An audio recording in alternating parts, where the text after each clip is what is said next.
Island, and actually that may well begin to drift its way again towards the east as the day goes on. Temperatures in the sunshine, not feeling too bad out there. Could see highs reaching around 15 or 16 degrees. Moving into the nighttime period, starting to see rain begin to return from the west, and that sets us up for a wetter day on Easter Monday, but not complete washout, and that changeable theme continues for all of us as we move into the middle part of the week. There will be a light breeze in the morning, leading to a warm front. Boxed heat pumps, sponsors of weather on GB News. Courtesy of Markle Leisure, you could be driving away with this brand new Elnag Baron 560 motorhome. It comfortably sleeps 4, comes with sky roof, integrated kitchen and bathroom, and is worth over £67,000. And that's not all, as we'll also give you a further £5,000 in tax-free cash to make sure that wherever this motorhome takes you, it takes you there in style. For another chance to win the lot, text WIN to 63225. One entry costs £2.50 plus one standard network rate message, or text BONUS to 63225. 5 entries cost £5 plus one standard network rate message. Go to gbnews.com/win. Entries start at £2.50. Call 0903 686 3232. Calls cost £2.50 plus your network access charge. Or post your name and number to GB13 PO Box 8690 Derby DE1 9TT. UK only. Entrance must be 18 or over. Lines close at 4 p.m. on the 6th of June. Please check the closing time if listening or watching on demand. Good luck. Hi, I'm Michelle Dewberry, and my show is your opportunity to cut through all the noise and dive in headfirst to some robust debates. Ideas clash. Situation, isn't it? Because the failure is... You're deliberately avoiding my point. Nothing's held back. And if you think this is the end of it, wait for more. And we do not shy away from the difficult stuff. Sometimes I want to shake people and say, if only you understood. So join me on Dubes & Co. weeknights at 6 p.m, only on GB News, Britain's news channel. The royal family is an enduring symbol of tradition, unity and pride for Britain. At GB News, we celebrate what makes this country great. In our new royal newsletter series, you can join me, Cameron Walker, for Inside the Palace, an exclusive look every week that takes you beyond the gates and brings you the very latest from those at the heart of the monarchy. Never miss a royal moment again. Sign up now. Go to gbnews.com/royal newsletter and get the latest straight to your inbox. It's Patrick Christys tonight, and here we do things differently. It's explaining the absolute madness of this, doesn't it? It's explosive. I mean, this is very good. It's lively. 850. Your government sat there, Sean, and it did nothing. It's controversial. And the Middle East has been in turmoil since before I was born. It's everything you need to kickstart your evening. Everyone's had their Weetabix tonight. I love to see it. That's Patrick Christys tonight, weeknights from 9 p.m. Only on GB News, the People's Channel, Britain's news channel. Mornings don't have to be tiresome, especially if you have the right company. Wake up to news as it happens, opinion and debate, and of course, a little bit of entertainment too. Because when the kettle's on, we're on. That's Breakfast on GB News, a show worth waking up for. Every morning from 6 a.m. Only on the People's Channel, Britain's news channel. We'll spread the news, you spread the word.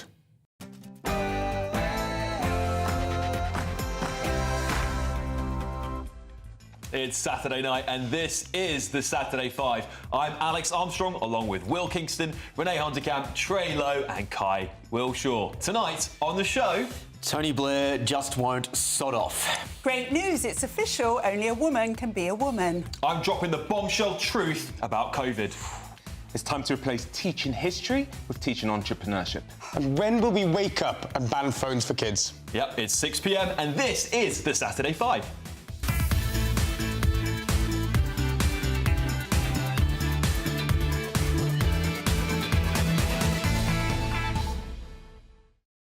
Yeah, welcome to the Saturday 5. It's 6 p.m. and your Saturday night's just getting started. I'm your host, Alex Armstrong. Right, in the news this week, the UK Supreme Court's ruled that woman finally means biological females, sparking fury among trans rights advocates. It's all about clarity, they say, but the battle still rages on for what defining a man is. Save the taxpayers some money. Here's an easy definition of a man. It's anyone who leaves the dishes in the sink to soak. And the King's surprise Easter message praised Judaism and Islam during the Holy Week of Easter, leaving Christians more outraged than Kai Wilshaw when someone criticises Tony Blair. It's like he crashed the Last Supper shouting, "Hold the bread, mates. Let's do a Ramadan iftar instead," before we roll that stone back. Also, the Foreign Office this week says Sudan is everyone's responsibility. That's while Birmingham streets are buried under rubbish piles so high they're applying for UNESCO status. Sudan's our duty, apparently, but wheelie bins and mutant rats in Birmingham are someone else's. And finally, Katy Perry went to space this week. Yes, more millionaires throwing themselves into a deadly vacuum and praying the rest of us will say how brave they are. Many are calling it a hoax as the door to the capsule with all the all-female crew and self-dubbed astronauts appeared to open before Blue Origin boss Jeff Bezos went on to pretend to open it himself. To put that into context, if you sat down to watch the blockbuster movie E.T., you'd barely have scraped the top of your popcorn as Katy Perry and co were up there for literally 11 minutes. Wow. Astronauts, really, come on, it was a joyride. Anyway, joining me to talk about all of this and more is my all-star panel, our favourite migrant from across the seas, Will Kingston, the straight-talking Dr. Renee, woke whiner Kai Wilshaw, and apprentice superstar Trey Lowe. You know the drill. Each host outlines their argument about a chosen topic, then we all pile in and the fur starts to fly. And of course, we always want to know what you think. So send your views in by posting your comments on gbnews.com/yoursay. And while you're there, don't forget to submit some questions for Ask the Five. No topic are off limits, trust me, we go pretty wild in that final hour. And while you're also there, gbnews.com/poll to vote for your favourite five.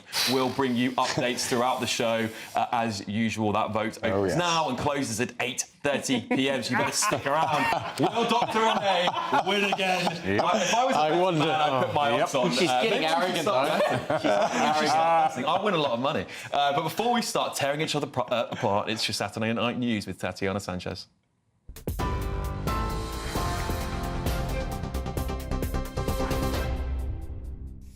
Alex, thank you very much. The top stories. Thousands of trans rights protesters marched through central London days after a Supreme Court ruling on the definition of a woman. Trans rights groups and trade unions came together for an emergency demonstration in Parliament Square, whilst a rally organised by Resisting Transphobia took place in Edinburgh. It all comes after the UK Supreme Court ruled that the legal definition of a woman is based on biological sex. In other news, Russian President Vladimir Putin has announced an Easter truce in the war in Ukraine, according to reports. It comes after Donald Trump and his administration signalled the US could move on from peace talks if there's no progression soon. In an update on the Kremlin's Telegram, Vladimir Putin says the temporary ceasefire will last until Monday. Volodymyr Zelensky has yet to respond, but the Kremlin says it expects Ukraine to follow its example. Elsewhere, Chancellor Rachel Reeves has pledged to deepen ties with China amid the ongoing fallout from President Trump's tariffs. Speaking with the Telegraph, the Chancellor says it would be very foolish for Britain to disengage from China. She's due to hold talks with the US in Washington next week amid efforts to strike a trade deal, which the UK hopes can help soften the brunt of Donald Trump's 10% tariffs. Meanwhile, Sir Keir Starmer hailed productive trade talks between the UK and the US in a telephone call yesterday with President Donald Trump. Now, Channel people smugglers have been condemned as callous and extremely reckless after launching a migrant boat with women and children on board in dangerous conditions today. Despite sustained winds of more than 20 miles an hour, the small boat made it to UK waters early this morning. 25 migrants were on board the boat and were transferred to the Border Force vessel Volunteer. As GB News filmed the migrants disembarking at Dover Harbour, half a dozen were women and children. And pubs in England and Wales will be allowed to stay open for an extra 2 hours to celebrate the 80th anniversary of VE Day on the 8th of May. Pubs and bars will be allowed to keep serving until 1 o'clock in the morning, which will mark 4 days of celebrations. That was all to raise a glass and celebrate those who served in the Second World War. And those are the latest headlines for now. More news in an hour. For the very latest GB News direct to your smartphone, sign up to News Alerts by scanning the QR code or go to gbnews.com/alerts.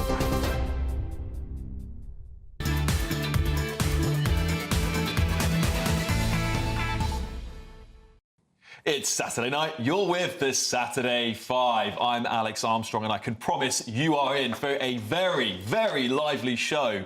But let's crack on with tonight's first debate. Who would like to go first? It's the only woman on the show. Woman? Interesting. Let's define it, shall we? OK, so after 5 years of legal wrangling between the Scottish Government and 4 Women Scotland, this week, 5 of the best legal minds that make up the Supreme Court defined legally that a woman can only be somebody who possesses 2 X chromosomes. Who knew? Whilst this is undoubtedly a major win for women and allowing us to claw back some of the hard-earned rights that we've slowly seen eroded by the Gender Recognition Act and the Equality Act, the work is not done yet. We need to actually see this judgment actually do the walk. Now, as a woman, I demand no more men in women's spaces. Get rid of that unisex sign for everything apart from socks at Marks and Spencer's. No more rapists in women's prisons. No more men in female sports.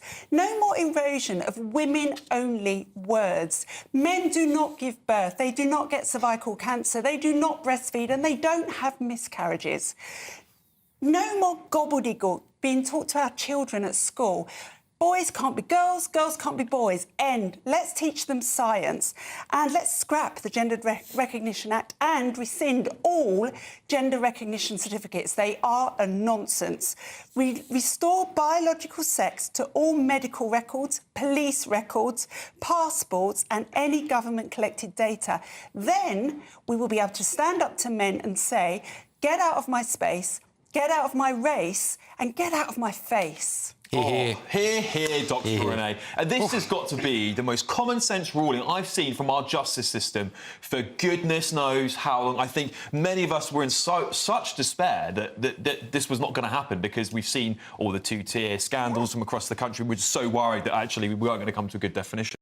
But you know, Kai, your woke ilk are out today protesting, aren't they? They've gone nuts over the decision that a woman is actually a woman. What do you have to say about Absolutely. that? And the reason I think people are so up in arms about this is because, yes, the legal definition has been settled this week, but actually the effect of this decision and the effect of, quite frankly, this vendetta against trans people that we've seen in the last few years through lawfare and through plenty of other means, the effect will be to increase the huge amounts of violence that trans people already face. Now, what I really don't understand, and I appreciate that women have real concerns about some areas where single-sex spaces are really quite important, but what I don't understand is just the amount of attention put on this particular group of people when we have 70,000 rapes committed 2 years ago, 83,000 child sexual abuses taking place 2 years ago, and 1.7 million women experiencing domestic abuse. And I don't see the amount of attention being put on those. All of those things are important, of course they are. But this argument, oh, it only affects a tiny number of people, is an absolute straw man. Because shall I tell you who it affects? 51% of the population who are being told there are nurses at the moment who have lost their jobs because they don't want to get changed with men. It affects 51% of the population. But it doesn't, does it? Day to day, how many trans people do you encounter? How many trans people do those 51% of people encounter? It does matter. It matters. The wonderful irony about the left putting out this argument is their whole shtick is to stand up for oppressed minority groups. Like, literally, they say all the time, oh, well, we need to think about this oppressed minority or that oppressed minority. If we're going to do the whole, we need to just focus on the most statistically majority of the population, then, you know, that's the right winning. Like, it is not an argument just to say it's a small amount of people and therefore we shouldn't care about it. That is literally what the left does all the time. No, I think for me it makes a mockery of, you know, the women's liberation movement that's gone on for ages, because it's almost like now men have a chance to actually suppress women and what they think, and you've almost just demonstrated it there right now. Women, who make up 51% of the population, are allowed to express their views, and I think that's the problem. I think some of the more exuberant trans activists have actually caused this on themselves, rather than going with the public and having the public be inside, they've pushed the public to the point where anyone that disagrees is somehow a transphobe. And that's not true. I think most of us would agree people with gender dysphoria deserve the love, the care and attention that they need. And that's why I think... But not where our speech is dominated by you can't disagree with anything that we say. And I totally agree. And the left does this all the time, where we brand people as racist or transphobes. And I think that's wrong. And if I've done it in the past, I apologise for that. I think it's completely wrong.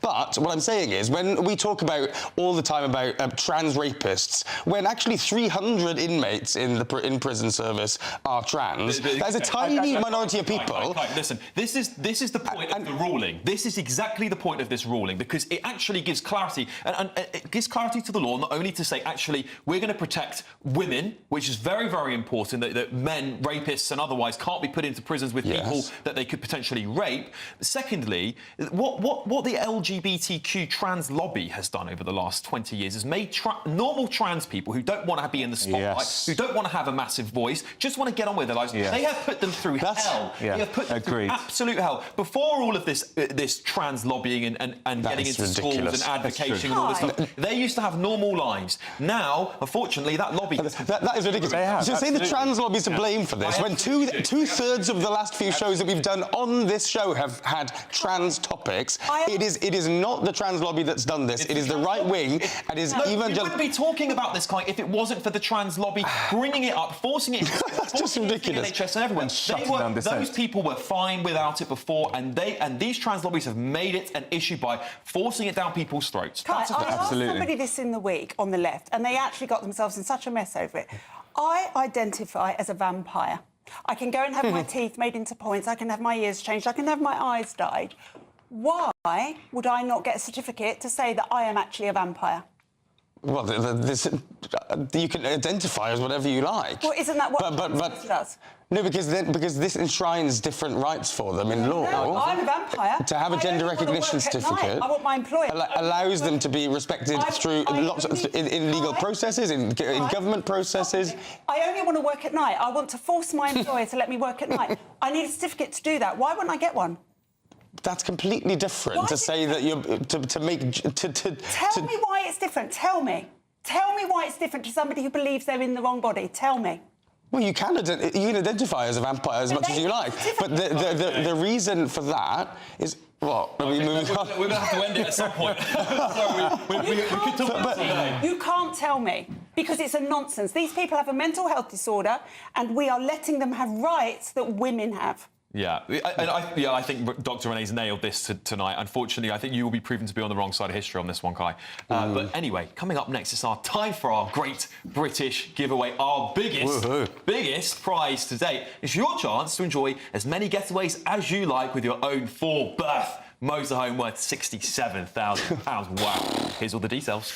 We're making the Great British Giveaway a getaway with a chance to win our biggest prize to date. You could be the proud owner of this Elneg Baron 560 motorhome worth over £67,000. Supplied brand new from Markle Leisure, you could be exploring Great Britain and beyond this summer and making memories to last a lifetime. This motorhome comfortably sleeps 4, has its own kitchen and bathroom spaces, and comes complete with all of the mod cons you'd expect from a vehicle of this calibre. And that's not all, as we'll also give you £5,000 in tax-free cash so you can get started on your next adventure as soon as possible. For another chance to win the lot, text WIN to 63225. One entry costs £2.50 plus one standard network rate message, or text BONUS to 63225. 5 entries cost £5 plus one standard network rate message. Go to gbnews.com/win. Entries start at £2.50. Call 0903 686 3232. Calls cost £2.50 plus your network access charge. Or post your name and number to GB13 PO Box 8690 Derby DE1 9TT. UK only. Entrants must be 18 or over. Lines close at 4 p.m. on the 6th of June. Please check the closing time if listening or watching on demand. Good luck. Yes, good luck, everybody. Still to come tonight, Tony Blair continues with his never-ending digital ID crusade. But do we need them?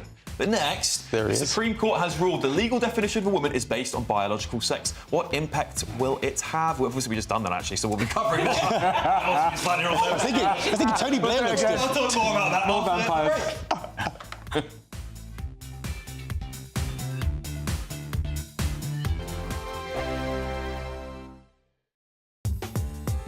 I'm Christopher Hope. From pop stars to politicians, I'll interview anybody in a pub who's got a political opinion. Join me every Friday on Spotify, Apple Podcasts, YouTube or gbnews.com, or wherever you get your podcasts. This is GB News, the People's Channel.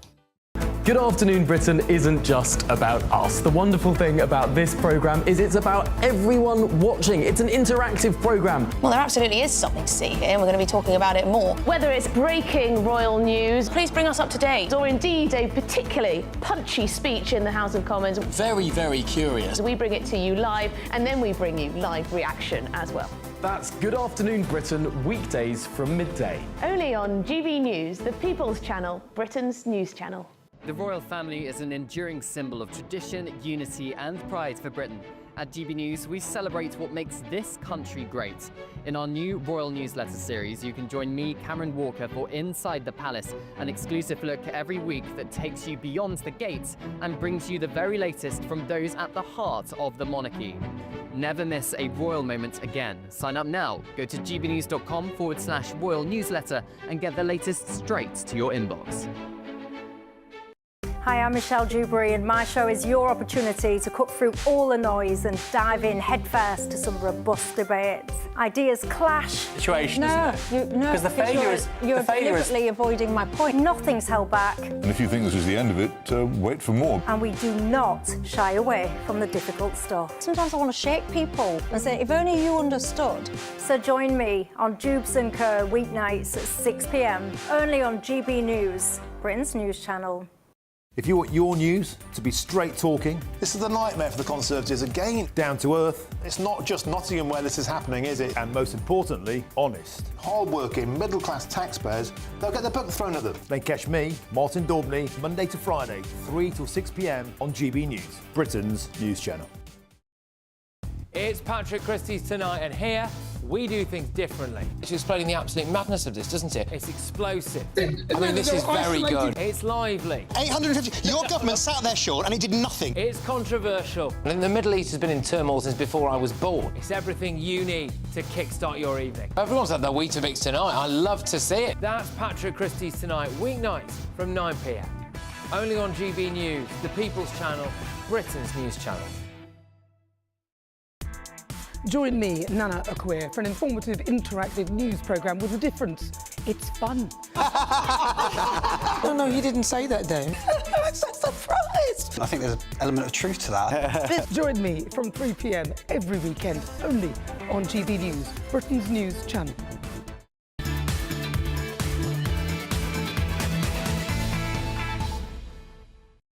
Welcome back to the Saturday 5. Please get in touch with us at gbnews.com/yoursay and get your questions in for Ask the Five. Here's some of your messages very quickly so far here. Ex-Tory Hill says, hello, Guy. We have lived peacefully with trans men for years. This is politically motivated and it's done horrific damage to the LGB community. I completely agree with you there, Tory, ex-Tory, should I say. Don't forget, while you're on the website, by the way, to vote for your favourite 5 on gbnews.com/poll. The vote's going to close at 8:30 p.m. But now, it's time for our next debate. Who's bold enough to go next? Oh, I'll kick it off, I think. No, I grew up at the cusp... No, wait, it's going to be me. Is it? Oh! I was so ready there, Alex. He's trying to steal my thunder, left, right and centre. Yeah, it's going to be the Saturday one. Alex can see the ratings dropping before his eyes. Let's save the show somehow. Right, so anyway, I'm going to kick us off for this part. You have been lied to, in my opinion, on an industrial scale. The unvarnished truth has now been released. The White House now openly admits that COVID-19 likely came from a lab leak in China, not a wet market, as many public health officials have insisted for years. Of course, many of us already knew that, didn't we? Some of us were censored just for questioning the theory. The White House says Dr. Anthony Fauci and others pushed their preferred narrative that some dissidents were silenced due to the origins of COVID-19, while the Chinese Communist Party happily played along. Meanwhile, our economies crumbled and we blindly accepted diluted forms of martial law in this country, didn't we? Social distancing, remember that? Well, the White House now calls the 6 feet apart recommendation as baseless, with no credible science to back it up, just arbitrary rules. Listen, I think we have severely underestimated the power of governments over the years. They've been weaponising the systems against, they colluded with big tech, in my opinion.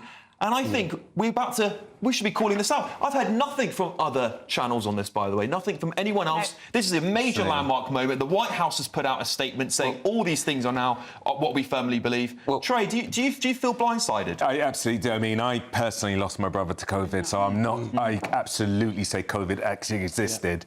But it definitely, I think all of that stuff they put around it was absolute nonsense. I knew it from the start. I was called a skeptic. I didn't buy any of that. Didn't want the passport, any of that stuff. I mean, come on, 6 feet away from airborne disease. Nothing made sense to me. And you're right. Now we should be speaking about it. You know, we were told to believe journalists, believe doctors, and it was all nonsense. OK, it's been 5 years now, and I was monitored by the government for my views on COVID.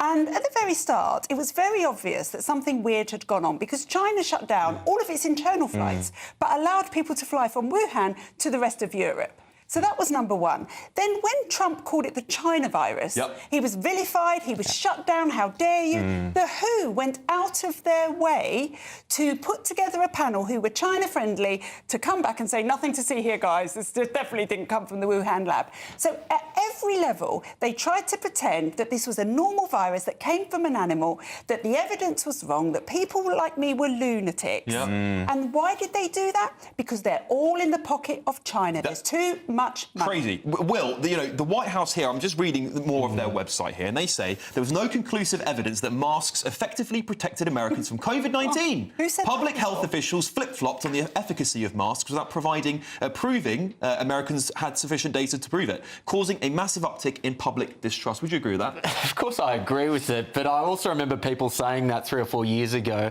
and you were called a granny killer. There's a thread that runs through both of our first two stories, and that is you were called a bigot if you said that men could not be women. You were called a racist if you said this virus came from China. It points to the grotesqueness of silencing speech. And you know what? People's lives would have been saved and accountability would have been put on China's back if we did actually allow people to speak. It is the weaponisation of speech. It's even worse than silencing. That calling someone a transphobe or calling someone a racist is weaponisation because nobody wants to be called those things. I don't want to be called a transphobe, but people obviously do. I don't want to be called a racist. People still do, despite my history. Kai. This is just bizarre. It's bonkers. There's some more. I want you to respond to this one, because this is your leader agrees with this. A prolonged lockdown causes immeasurable harm not only to the American economy but to the mental and physical health of Americans, with particularly negative effects on younger citizens. Rather than prioritising the protection of the most vulnerable, federal and state government policies forced millions of Americans to forego crucial elements of a healthy and financial sound life. Keir Starmer obviously advocated for harder and tougher lockdowns, didn't he?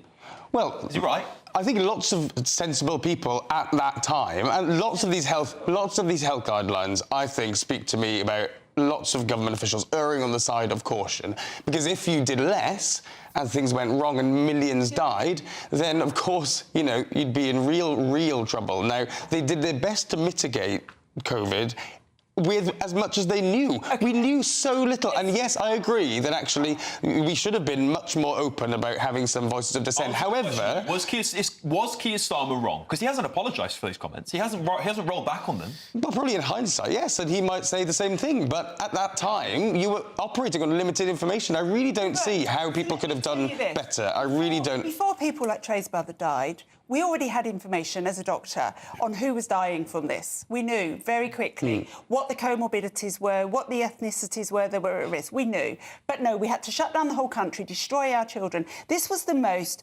culturally, financially and emotionally expensive mistake we have ever made. And all of those people, you say, the doctors that were erring on the side of caution, they weren't. They were taking their funding because you couldn't get funding unless you produced a study that said masks were good or COVID was deadly to everyone.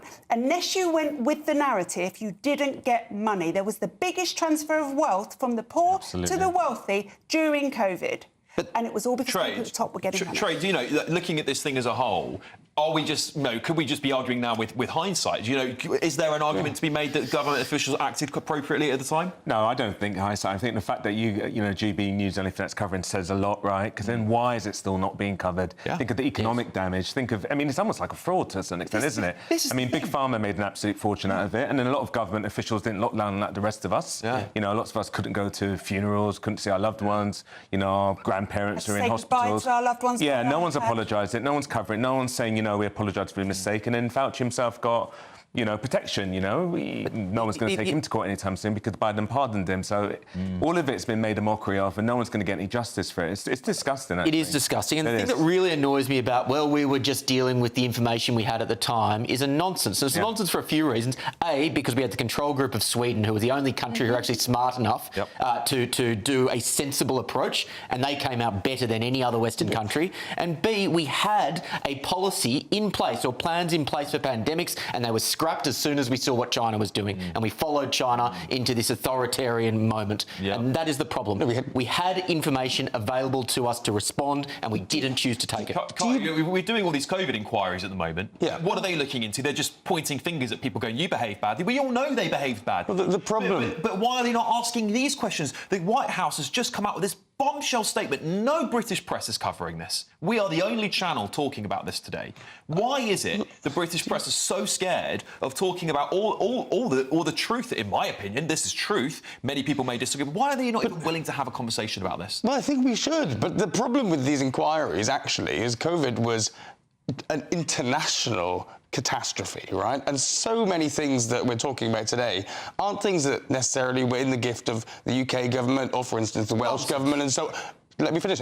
For instance, the Welsh government, health is devolved, right? Lots of these things weren't in their gift. Lots of these things required an international effort, and that's why, actually, an inquiry is going to be wholly inadequate to actually get to the root of some of these big questions. Denmark did their inquiry in about 6 months and have implemented the findings. Yeah. They had control over lockdowns, they had control over the health system. OK, we're going to have to move on, unfortunately.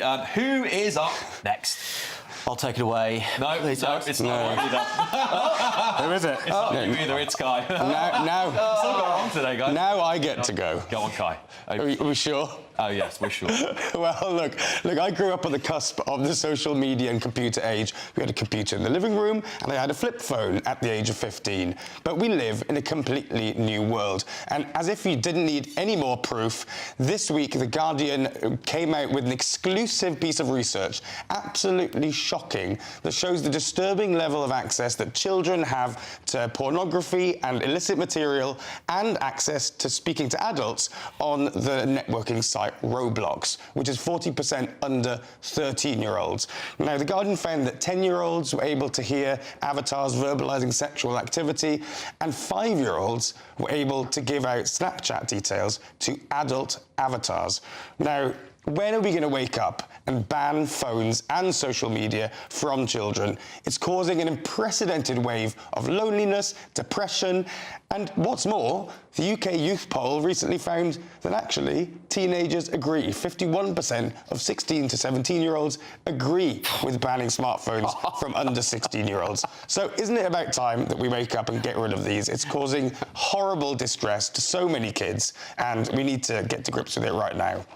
That's the most dodgy-sounding stat I have ever heard. No, there's so many. Let me know the methodology of how they came to 51% of 16-year-olds happily giving their phones away. Will, it's not the only one. It's not the only study, actually, because what kids are realising, and they know themselves the impact the phones are having, and you and I both know, I have seen my attention span go down drastically, and I think that's a left-wing thing, not a phone thing. No, I put it down to Netflix, I put it down to smartphones, I put it down to screens everywhere. We all can see it. It's there for us to see, and kids can see it too. I agree. Smartphones definitely have an impact, but I don't agree with the sort of nanny state approach to it. I think parents should be the one that should be policing that. And I agree, of course, parents should. However, the nanny state does intervene with children and doesn't allow them to drink alcohol or smoke cigarettes because the data is clear it's damaging to their health. The data is so clear. It allows them to eat fast food. It allows them to play contact sports. Let me finish. The data is so clear now, and I look at it every day. It is causing the exponential rise in ADHD, in autism diagnosis, in depression. Children have never been more connected and never been more lonely. Exactly. And thinking about suicide more. We have something that we now know is damaging our children's brains. It's changing the way that they form. We need to stop it now. Can I make a slightly different point on this? Because I'm actually sort of on the fence on this one, because I'm against, nanny state interventionism, but I understand there's a really desperate need to protect children and their livelihoods.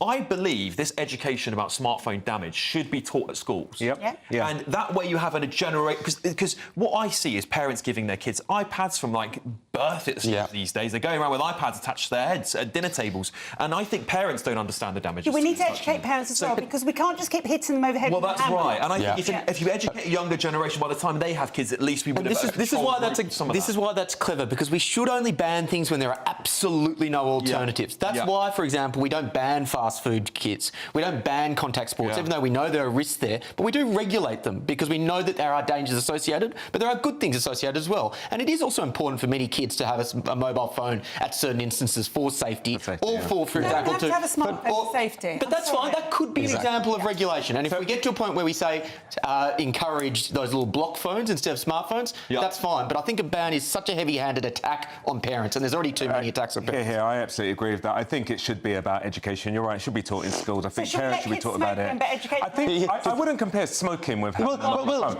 And then only that, it's a slippery slope. How much do we start banning that is harmful to kids? Tell me why you wouldn't compare, because bear in mind, I've looked at this data. Tell me why you wouldn't compare. Because I definitely agree that it's harmful. I think we all agree that smartphones are harmful, but it's how you implement protecting those kids is where I will go on my own way. But the thing is, compare it to smoking. Because there isn't a commensurate benefit to having smoking as there is to using a smartphone. I can't see any benefit. I don't see... I think for smoking, there's not much benefits to smoking, certainly not for kids. Also, this is the thing, right? This is a really difficult topic, because obviously there's a strong case to be made that we should ban it, but there's also a lot of people who say we shouldn't. But Will doesn't have a child. I knew you'd say that. I'm about to have one. You know what? I do. And I'd probably be giving him a phone. I do agree with that. Comes up every time. But look, I can't create for the purposes of this conversation. You might have to. You're trying your best. Okay, I've got to move on. Sorry, still to come tonight. Should we reform the school curriculum and teach children real-life skills? But next, Tony Blair continues with his never-ending digital ID. Chrissy, give it a break. Do we need them? You're with the Saturday 5 live on GB News.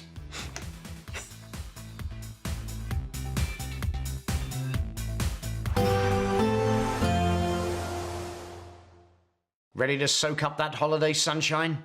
Won't we need some cover? No worries. All sorted. All Clear Travel Insurance sponsors GB News travel destinations forecast. While Storm Hans has now eased off, it is still fairly unsettled across western and central areas of the Mediterranean. Some heavy rain and thunderstorms still continuing for parts of Iberia, areas of France, and some mountain snow is still over parts of the Alps as well. Out towards the east, though, it's generally a calmer picture. Parts of Greece and Turkey holding on to fairly fine conditions. So if you are looking for some sunshine at the moment, east is generally your better bet. All Clear Travel Insurance sponsors GB News travel destinations forecast.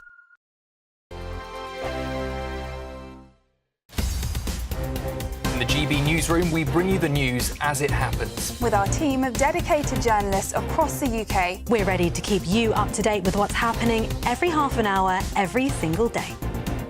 Bulletins here on GB News, the People's Channel, Britain's news channel. Good afternoon, Britain. Weekdays from midday. Gynecological health, women's health as a whole, is one of the biggest societal challenges that we face currently. What would you say, Josephine? I've been massively failed over the 12 years that I've been dealing with endometriosis in many, many different ways. I wasn't believed to begin with. I was passed from pillar to post. There was a time where after an endometriosis surgery, I got sepsis. I wasn't believed and I was sent away from the hospital and the next day was taken back in quite a serious state. I think because I was young, but also because endometriosis just isn't taken seriously at all. Is it because women go to the doctor and they say, I'm having really bad pains, and then what does the doctor say sometimes? Do they say, oh, well, everyone gets bad period pain is just have a bit of Nurofen. Is that what sometimes happens, Valentina? Period and pelvic pain is a silent public health pandemic. It affects 9 out of 10 women. And research from the British Medical Journal tells us that we lose 9 to 12 productive days each year to period pain. But we can't really blame medical professionals. We can't blame GPs. We can't blame the NHS because there isn't research that they can rely on. We have massively underfunded gynecological health as a whole. Currently, we spend only about 2.4% of our entire public health budget for the entirety of women's health. So that 2.4% is measly, and it has to stretch to cover breast cancer, maternity care, menopause, endometriosis. And because women were not allowed to take part in clinical trials up until 1993, we don't really know how most modern medications affect the female physiology versus the male physiology. The People's Channel. Join me, Nana Akweer, for an informative, interactive news programme with a difference. It's fun. No, he didn't say that, Dave. I'm so surprised. I think there's an element of truth to that. Join me from 3 p.m. every weekend, only on GB News, Britain's news channel. We're proud to be GB News, the People's Channel. And as you know, we always love to hear your views. Now, there's a new way of getting in touch with us at gbnews.com/yoursay. By commenting, you can be part of a live conversation and join our GB News community. You can even talk to me, Bev Turner, or any of the members of the GB News family.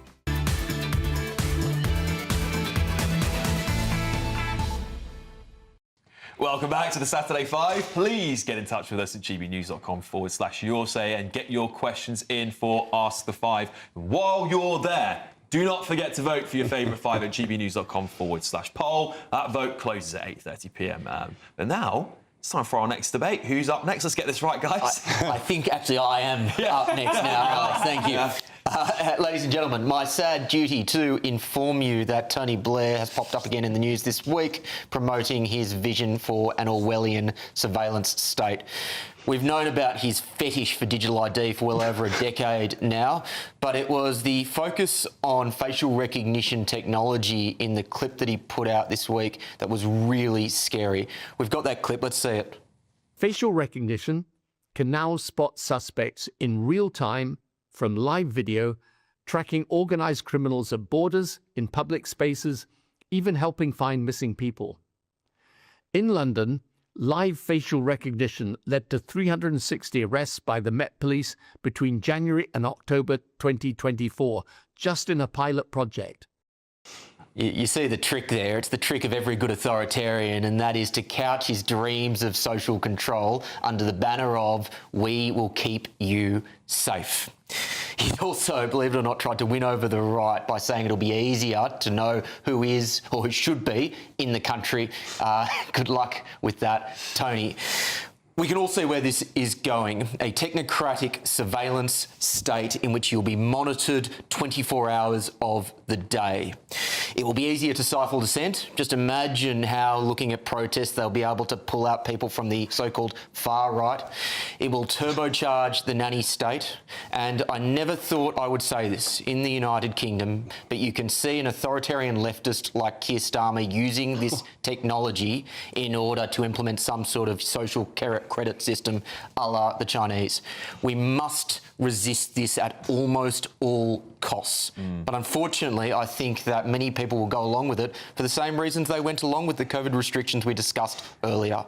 They just want to feel safe. Do you think people will go along with it, team? Yeah. Do you know what? This is the age-old thing, isn't it, about authoritarianism? It slowly creeps in bit by bit, and once you have these digital ID cards, you will never be able to get rid of them because guess what? They'll move every bit of your data onto the system. In fact, some countries have had a trial of this, and I believe it's India. Just people, research it yourself, but I believe it's India. And millions of people had their data, their biological data, hacked, and now can be defrauded wherever they are in the world because they can prove they are this person because they've had it hacked. This is a dangerous, dangerous, slippery slope, and we must never allow it. More importantly, what they're going to link this to is climate change, the climate emergency. And we are going to get to a stage, if we get digital ID, where we pull up at the service station to fill up our car and you put in your card and it says, sorry, you've had your allocation of fuel this month. Or you go and buy your donut and they say, sorry, you've had too many donuts this month, or whatever it is. It is social credit, it's coming, and people say, oh, I've got nothing to hide. You know, why don't I have it? You've got a smartphone, they know everything about you. They really don't. A lot of Conservatives are making that argument. It's bonkers. Because I can still use cash if I want to, apart from in Gales. Gales, I won't shop there because they won't let me use bland and expensive. Bland and expensive. A bit like... But these are ridiculous fantasies, right? You're making the mundane something to be really, really scared about, when actually we're in a minority of OECD countries that don't have digital ID.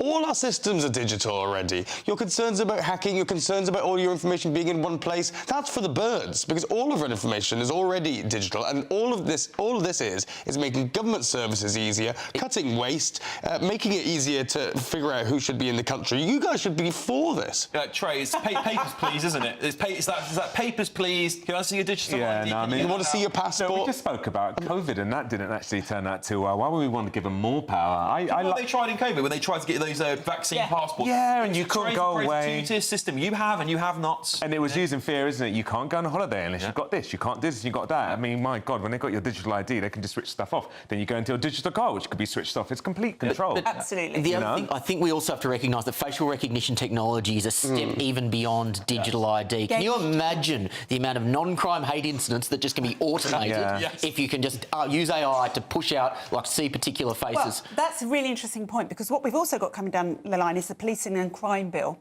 which there are parts of that bill that are going to make it almost impossible for us online to speak, to say anything that is against the narrative. It's a dangerous and scary bill. What this does is it brings this kind of online morality policing into the real world. That is the infrastructure that you need to be able to police what people think in the real world, as opposed to just on Twitter or Instagram.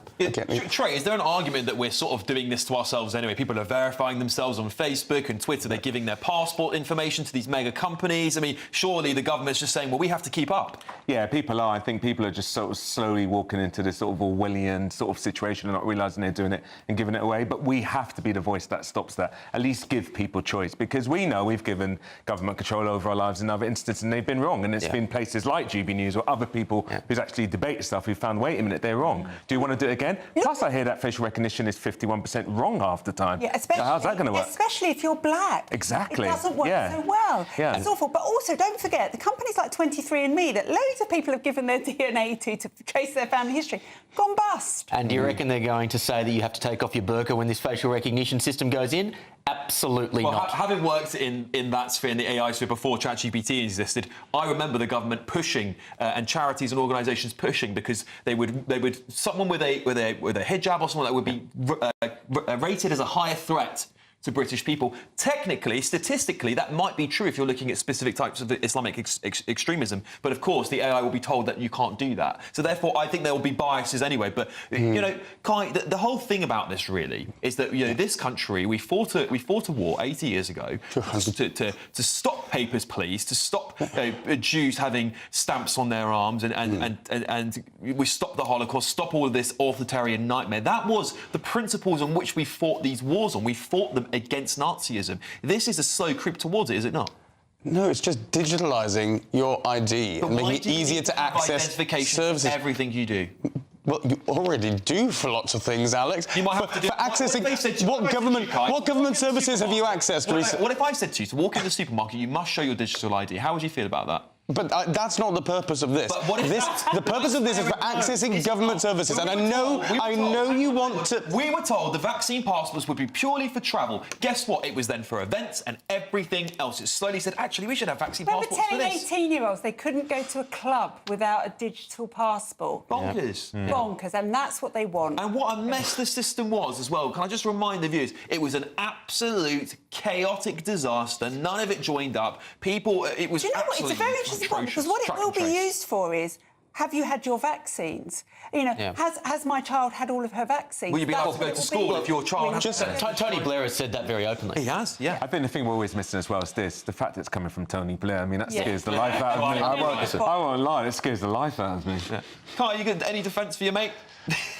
If I can get a word in edgeways, honestly, this is completely mundane. I know, I agree, there's a line and we need to make sure that it doesn't slip into authoritarianism, but what we're talking about, digital ID, really this is not the enemy. This is going to make lives simpler and make public services work better, and we all want that. It's the enemy. Don't... I think it's the enemy of our British values. I don't know why we would have fought a war against people who wanted to give everyone a badge of some kind and wear them on their arm and discriminate against you based on your race, religion, whatever else it was, whether you got a vaccine now be the new next thing. But anyway, still to come tonight, the IMF declares that boomers can keep working because 70 is the new 50. What a crisis. Will boomers ever be able to retire? But next, should we reform the school curriculum and teach children real-life skills? You're with us Saturday 5, live on GB News.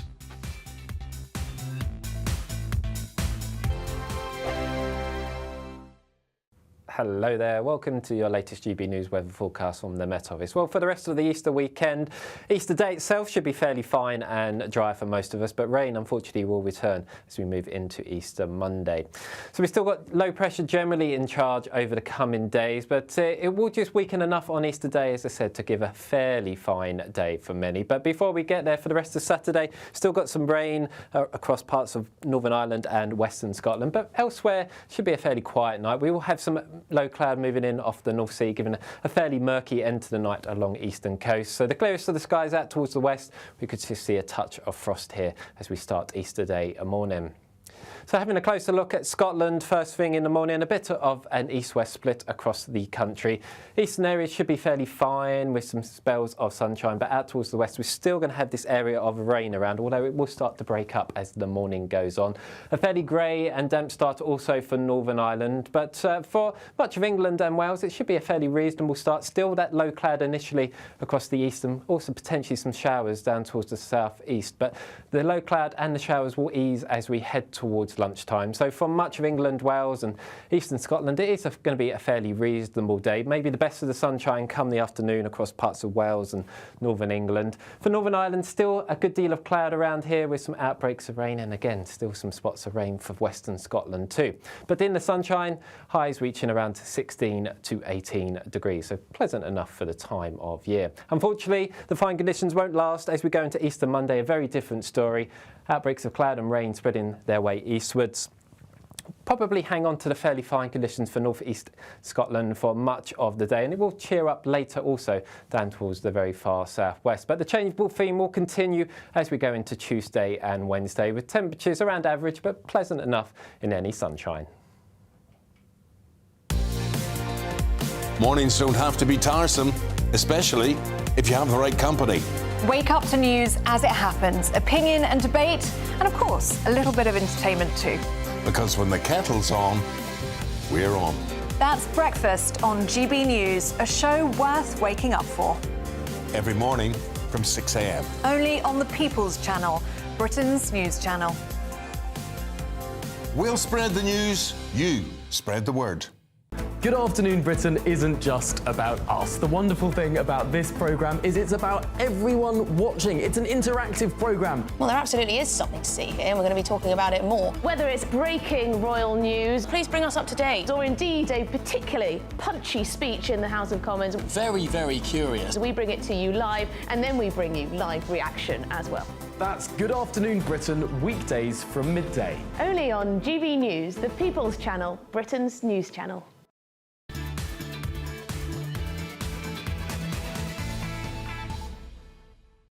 Welcome back to the Saturday 5. It's a very fiery show tonight, isn't it, if you're watching at home? But now it's time for our next debate. Who is up next? Well, elimination. I think it's you, Trey.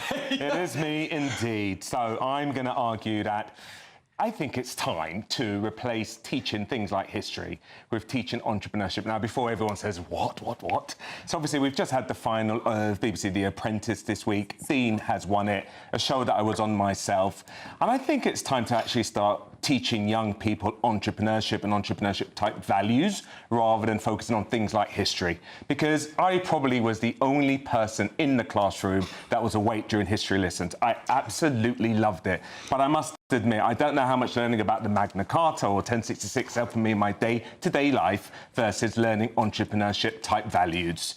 I think young people need to be learning how to manage finances, how to pitch, how to pivot if things are not going their way. They're going to be absolutely inundated with challenges with AI. They're going to learn, they need to learn to know how to navigate life on their own terms. And I believe that entrepreneurship teaches that. I've no reason whatsoever why we don't actually learn that in classrooms. I mean, now we're talking all about Trump and these tariffs, and no one probably knows what that actually is. But if kids were taught about this, they would know about economics, they would know about finances, they'd know how to manage their own finances, they would know how to potentially start their own businesses if they lose a job inevitably to something like AI. I think it's time to start looking at the past and subjects like history. I don't mean completely get rid of it, but start to downplay it a bit more and start to look forward to the future and give young people skills that will actually benefit them going forward. Right, OK, this is really fascinating because there is many things what you said there that I agree with, i.e. we do need to teach kids. I mean, how many of you at school understood what an interest rate was, for example, right? How many of you know how to manage a credit card bill? How many of you know what a mortgage is? And we don't give, we teach kids trigonometry, which may be useful for 1% of them that go on to be physics majors and all this stuff. But for the rest of them, they're left with nothing. They haven't got practical skills. However, I will say this. History must be taught. In fact, I double down on it. I would double down on history at schools. As somebody who went through the school system quite a bit before anyone on this panel, and I had a very traditional schooling in a very rubbish school. Not very good school. But I had a very traditional education. I learned all of those things, and I still left school at 18 and got myself a 100% mortgage and bought a flat. So the trigonometry didn't matter. What did matter was I was part of a debating society, so I learned how to argue things. I had to look things up in the news. Our education system has been dumbed down so much that maybe all we've got left is history, and we should bring back proper traditional teaching with kids facing the front, teacher at the front. I agree with that. Renee, the trigonometry did matter, but it's not because you know trigonometry, it's because it teaches you the critical thinking skills to be able to face a problem like getting a credit card or looking at interest rates and then being able to solve them yourself. That's the fundamental point of education, is teaching you how to think as opposed to teaching you particular topics when there's only so much time in a day. Before I pass on to Guy, I of course have to apologise for any crude language you may have. Let's not get into that. Talking of things leaving someone's... Guy, what do you make of it? I have some sympathy for the fact that we need to be looking at topics around more of a focus on tech, entrepreneurship, but actually lots of the current crop of business and tech leaders would have done quite well with some philosophy classes, some history classes, because then maybe they wouldn't be quite so craven and utilitarian and completely ruthlessly focused on technology and maximising technology to the detriment of everything else. Lots of the problems that I think we have at the minute is because tech people don't learn about philosophy and humanities, and the humanities people don't learn about actually real-life skills like tech and entrepreneurship. I agree with what... Yeah, no, I do think there's some truth of that, especially with recent history. We do need to understand especially our recent history in order to not make the same mistakes we've done before. But how many young people care about how many wives Henry VIII had versus... Well, I'll tell you. Yeah, but how important is that to their future versus them understanding? Well, I think resilience is a big thing about entrepreneurship, and most of them are not that resilient anymore, Can I just make a point? Because I think one of the things that's really missing in society is critical thinking, evaluating... Yes. Is this person lying to me? Is this propaganda? Is this something that I should understand better? Because we seem to really be lacking that in today's society. But and you can teach and we haven't lost that because of what you guys are saying. We've lost that because we are wrapping our kids up in cotton wool, so no one can ever say anything mean. You can leave a subject if you don't like it, if it hurts your feelings. So you don't learn those skills. Yes. And Trey, to be honest... Sorry, I have to jump in, and we've got to wrap it up here. Loads more to come on the show tonight. We will discuss the relationship between the UK and China, and I'll be joined by the CEO of Hong Kong Watch, Benedict Rogers. Please don't forget to vote for your favourites on gbnews.com/poll. Here's the results so far. 21% for me, 54% to Renee, 16% to Will, Trey, 3% Kai, 6%. I will see you after the break. It's going to go down. Mate, it's because you didn't...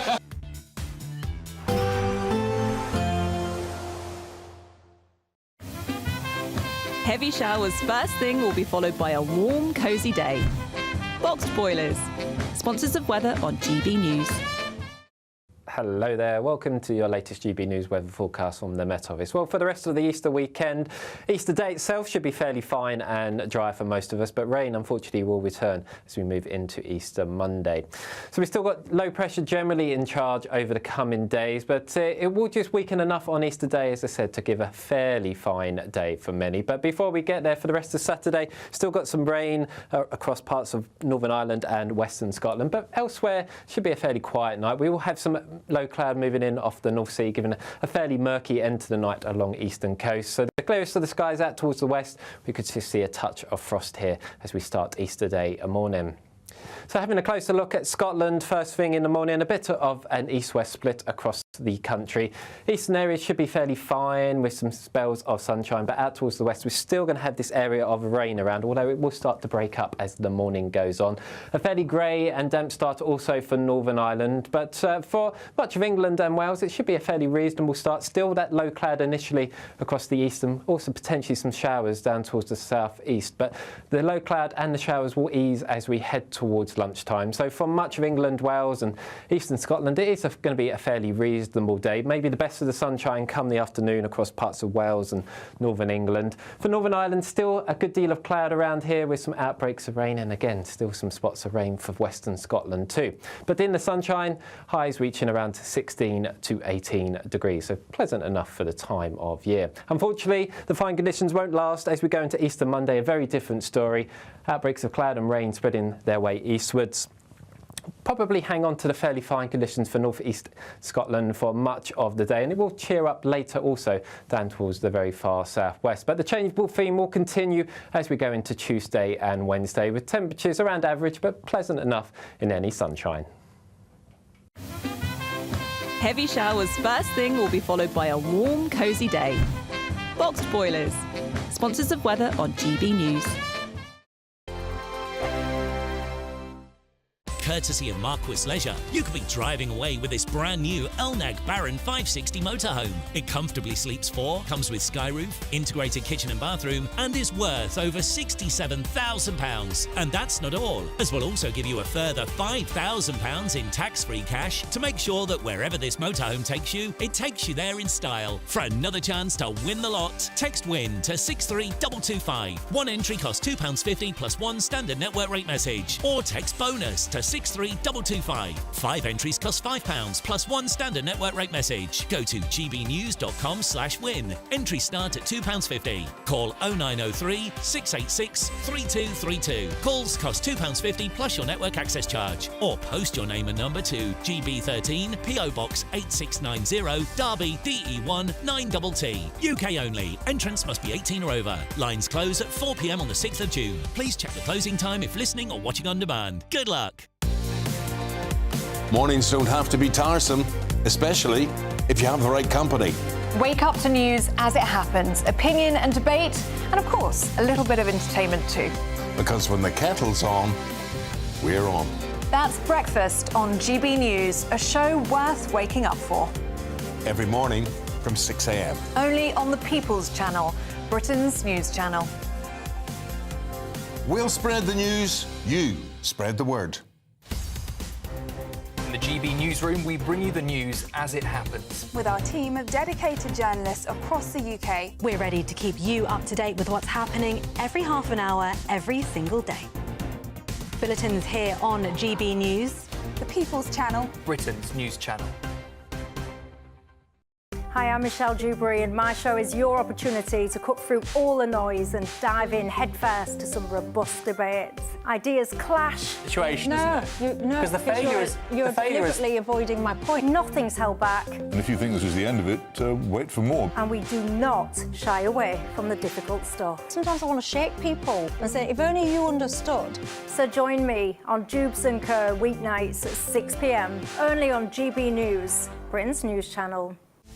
This is Britain's Newsroom, where your voice matters. It's just astonishing. With expert analysis and honest opinion, we don't just keep you informed. We bring you unique perspectives you won't see anywhere else. Can't argue with any of that. When the news happens, It happens here. On Britain's Newsroom, weekdays from 9:30 a.m. Only on GB News. Headliners on GB News 11 p.m. every night. It's got 3 top comedians going through the next day's newspapers so you don't have to read them, which is great. That's a good point. He's lying. I mean, maybe he's not lying. That's Headliners every night from 11 p.m. and 5 a.m. as well on GB News, Britain's news channel.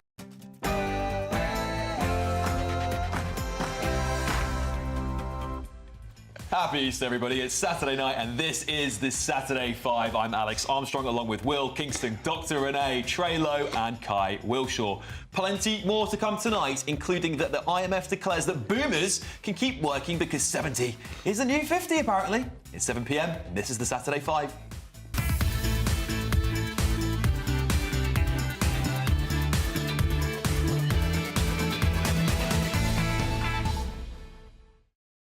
Yeah, still to come tonight. I'm going to go head-to-head with Big Willie as to whether should Prince Harry have taxpayer-funded personal security. I think this is going to shock you, this one. Also, we have our big interview as Rachel Reeves calls for Britain to forge closer ties, guess who?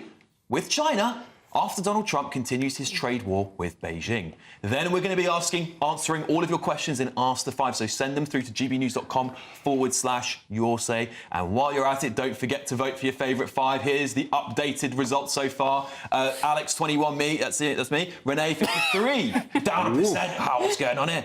Will, 16, Trey on 3, Kai on 7. The votes will close at 8:30 p.m. I mean, Kai, what are you lot doing at home? Come on. This is Kai Wilshaw we're talking about. First, it's your Saturday night news with Tatiana Sanchez.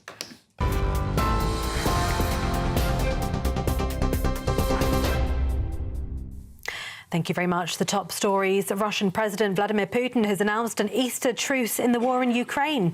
It comes after Donald Trump and his administration signalled the US could move on from peace talks if there's no progression soon. In an update on the Kremlin's Telegram, Vladimir Putin says the temporary ceasefire will last until Monday. Volodymyr Zelensky has yet to respond, but the Kremlin says it expects Ukraine to follow its example. Chancellor Rachel Reeves has pledged to deepen ties with China amid the ongoing fallout from President Trump's tariffs. Speaking with The Telegraph, the Chancellor says it would be very foolish for Britain to disengage from China. She's due to hold talks with the US next week amid efforts to strike a trade deal, which the UK hopes can help soften the brunt of Donald Trump's 10% tariffs on goods imported into America. Meanwhile, Sir Keir Starmer hailed productive trade talks between the UK and the US in a call with President Trump yesterday. Thousands of trans rights protesters have marched through central London days after a Supreme Court ruling on the definition of a woman. Trans rights groups and trade unions came together for an emergency demonstration in Parliament Square, whilst a rally organised by Resisting Transphobia takes place in Edinburgh.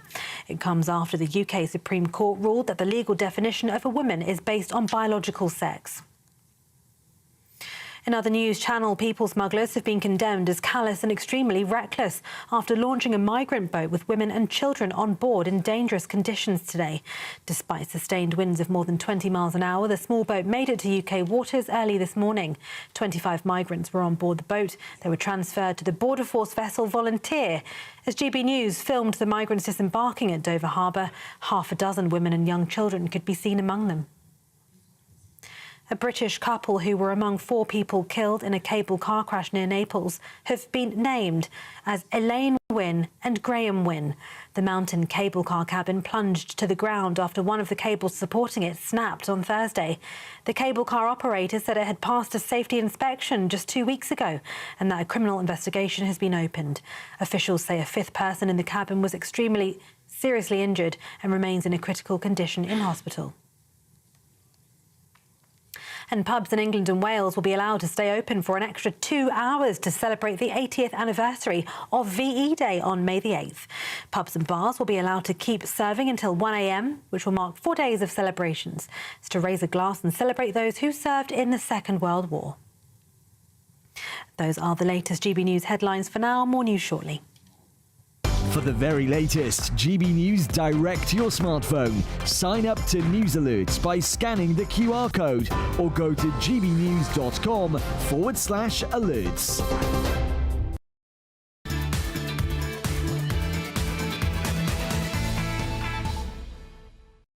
It's Saturday night and you're with the Saturday 5. I'm Alex Armstrong and I can promise you are in for a very, very lively hour. Let's crack on with tonight's big interview.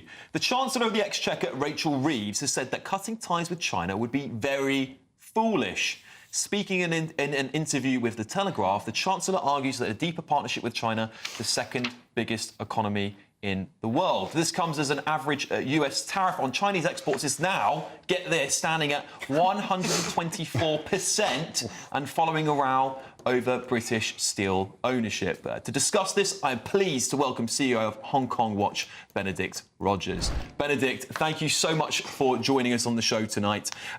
Look, this is pretty shocking stuff. We have obviously seen a lot of pressure on multiple governments, not just this Labour government, but multiple governments on free speech. Labour has rolled back free speech requirements and laws for universities. It's caved in saying we must close up ties with China now, despite the steelworks chaos.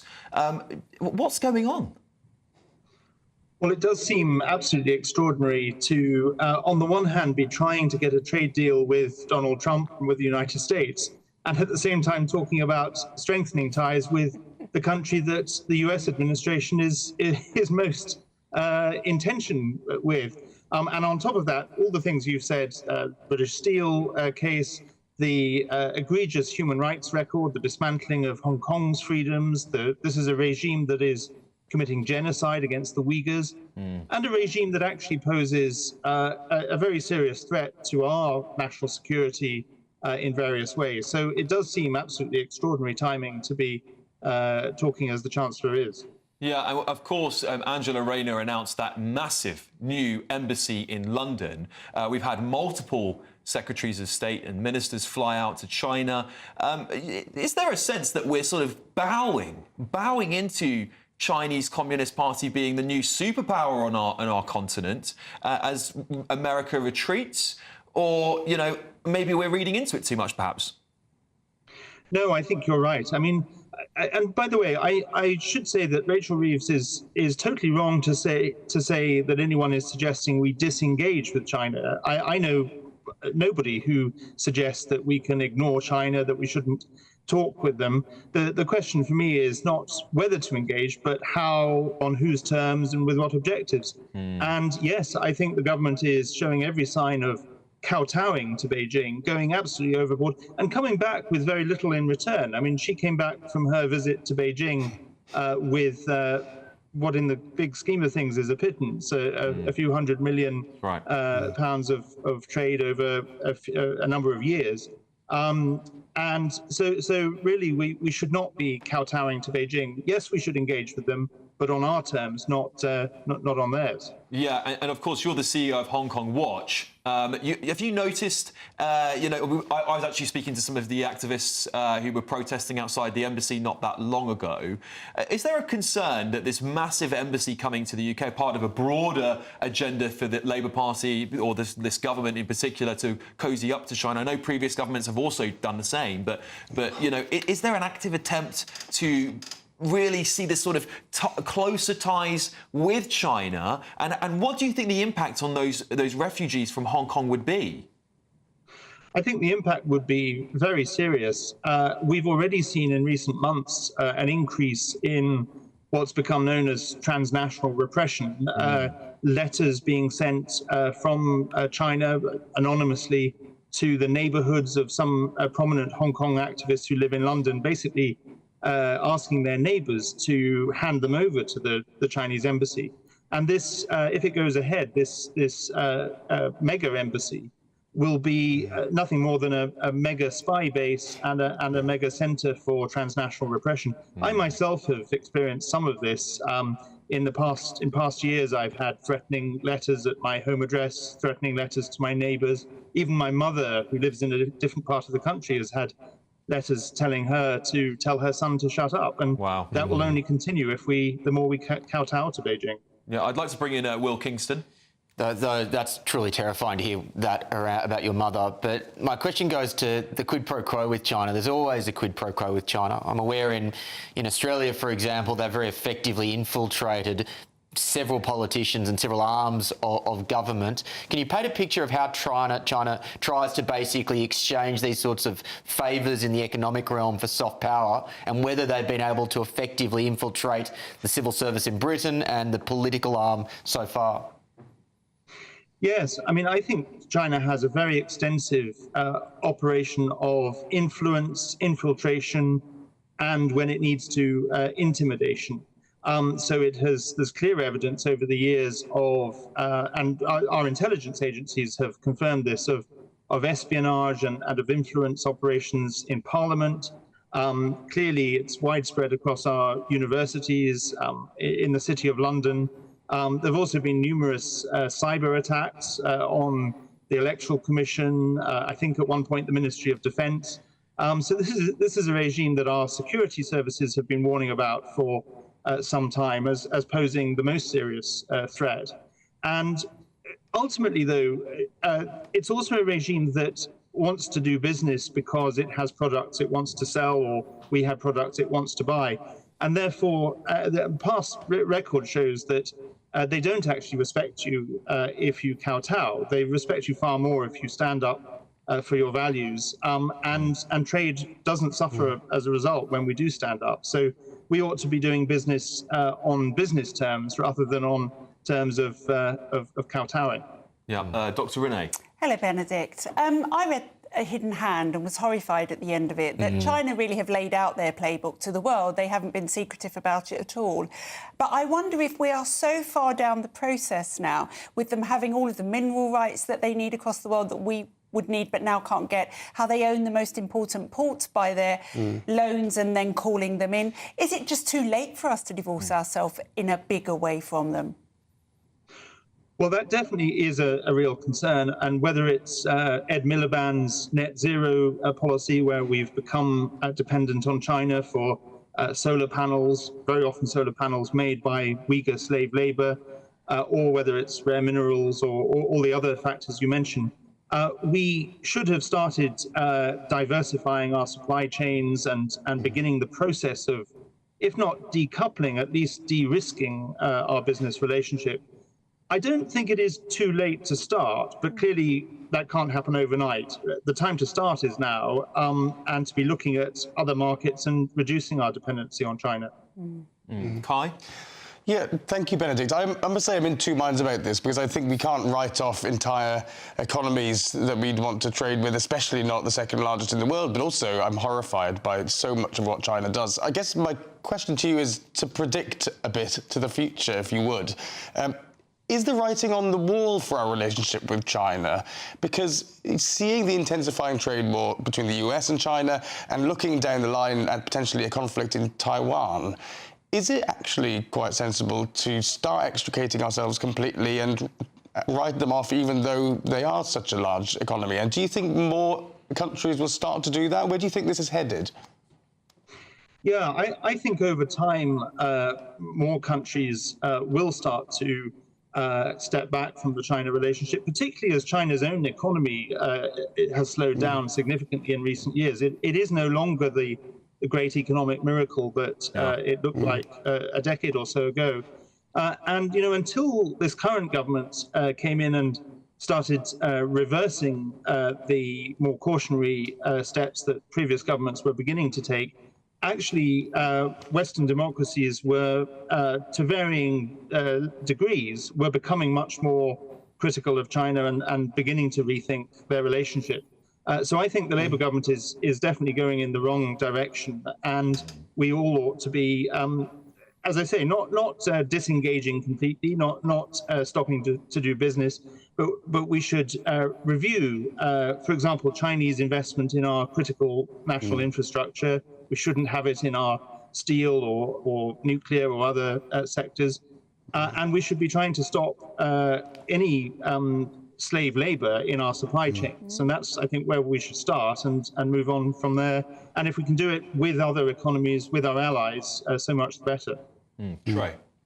Hi, Benedict, Trey here. I'm just wondering, obviously, with the uncertainty that we have with the States and tariffs going forward, and of course, you know, wishing to sort of downplay our exposure to China, where else could you see us going in terms of forming these sort of economic partnerships You've got issue with America. Obviously, the EU is sort of struggling a little bit economically, and the obvious issues with China. Where do you see us going to sort of boost our own trade? Well, I think we should be doing a lot more trade with economies that share our values. I think it was the former Vice President Mike Pence who said recently we should have free trade with free nations. So we should be strengthening our relationships with both our traditional allies, Australia, Canada, but also democratic countries that are great, successful economies in Asia, like Japan, South Korea, Taiwan, despite the risks of a potential conflict there, and other places like India, Indonesia, and South America. And there are plenty of markets in the world that we should increase our relationship with as we seek to, as we should seek to decrease our relationship with China. Benedict Rogers, CEO of Hong Kong Watch. Thank you so much for joining us tonight. Very fascinating stuff. I just want to broaden this out to the panel here as well, while I've got you guys here. Some of the comments here saying, worrying about Chinese imperialism, which is spreading across Africa. We've got, obviously, we've just sold off. We're paying for it, actually. The Chagos Islands, I believe, will be going to Mauritius, which is a close ally of China. It really feels like China is stretching its arms across the world. I mean, one of the most concerning things to me, Will, and I'm sure you probably agree with me on this, was when Labour decided to drop the the free speech laws that were going to be forced on universities to fine them if they shut down free speech, which was mostly students, exactly, Dr. Rennie, mostly aimed at the Chinese authorities who were forcing them to be pro-China. Yeah, that's right. And the unfortunate reality is that Western economies over the last 30 years have become beholden to China, and that is now a very big problem because it is more likely than not, in my opinion, that the West will be at war with China before this decade is out. I think that China will economically blockade Taiwan. I think they'll put us in a position where we have to oppose China. And if we continue to deepen relations with them economically, where does that leave us when we're taking them on militarily? I think it's such an outrageous thing for Reeves to say. I do think it's very bizarre that it is the left who is now rushing back into the arms of China. And yet it is China that commit the most egregious human rights abuses around the world. They have 2 million Uyghur Muslims in concentration camps with forced sterilisations and terminations of pregnancy. And yet that's OK. But Israel, one of our allies, isn't OK defending itself. It's bizarre. Yeah, a quick response from both you and Trey and Kai there. Kai, what do you make of Dr. Rennie's comments there? 'Cause I think she's spot on. No, you are spot on. There we go. Sure. I think it's a hard one, isn't it? Because we do have to find growth somewhere, isn't it? There doesn't seem to be that many places to go. I mean, even if we do go to these sort of friendly democratic countries, what they can offer pales in comparison to what China can. And it's a case of how are we going to grow if we don't do this in China? There's so much uncertainty with America as well. We don't know if tariffs are going to go from... We should try and bring back our industrial base, shouldn't we? Steel... But look what's happening with British steel. Yeah. All right. Well, still to come tonight... Boom, boom. And here, if anybody was wondering, Margaret Thatcher is still dead. Oh, it's our favourite part of the show. It's this week's Triggered Tantrums. Also, I'll take on Will in the Saturday scrap over whether Prince Harry should have security when he's in the UK. Trust me, this is going to blow your mind. You're not going to want to miss this one. You're with the Saturday 5 live on GB News. With me for the last time. Join me, Nana Akwe, for an informative, interactive news programme with a difference. It's fun. No, he didn't say that, Dave. I'm so surprised. I think there's an element of truth to that. Join me from 3 p.m. every weekend, only on GB News, Britain's news channel.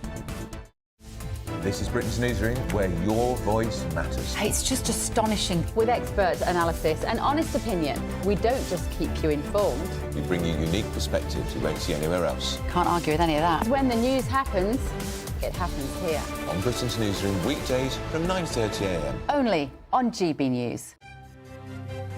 GB News Breakfast, every day from 6 a.m. two of our much-loved presenters here at GB News, Patrick, Christys and Emily Carver, who you may or may not know are actually married, have some very exciting news to share with us this morning, and here they are. Yes. Oh, go on. What could it be? There are some people who don't already know. Yes. Including me this morning, so that was it. And, I mean, over the last few weeks, lots of people have been speculating. There are so many eagle-eyed viewers who seem to know things before we even, Yes, know. true. But yes, we are expecting a baby in September. Hey. So that's lovely. Many congratulations. And this is us having our ultrasound. Oh, my goodness, So that's the 19 weeks, so the little baby there. Isn't that the most amazing feeling, to look at that living, breathing little... Patrick was amazed, weren't you? It just takes your breath away, doesn't it? To be able to see all that. It makes it all so real and just amazing, really. What they can show you now on a scan is incredible. You can almost look at the face and think, oh, that looks like my granny. I know. Well, yeah, I was speaking to my mum and she was saying, you know, we did not get this level of detail when we were, you know... Yeah.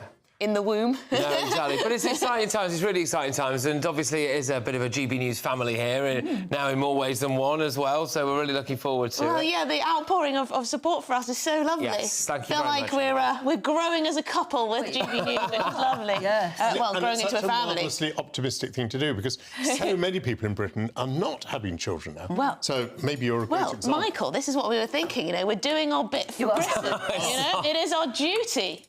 We said all the way up, we're like, we're not going to make this about national duty, are we? And then all of a sudden it becomes about national duty, but there we go. People say that. They say, oh, it's so nice with all the doom and gloom.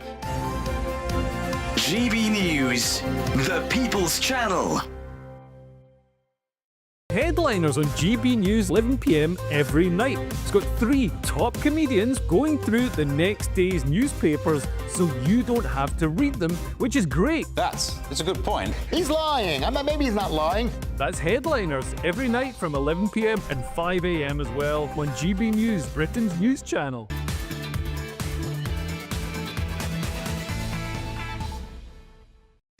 Welcome back to the Saturday 5. Please get in contact at gbnews.com/yoursay and get your questions in for Ask the 5. Thank you for them all so far. I'm going to read them out in the next hour for you. And don't forget to vote for your favourite 5 at gbnews.com/poll. The votes will close at 8:30 p.m. But now it's time for this.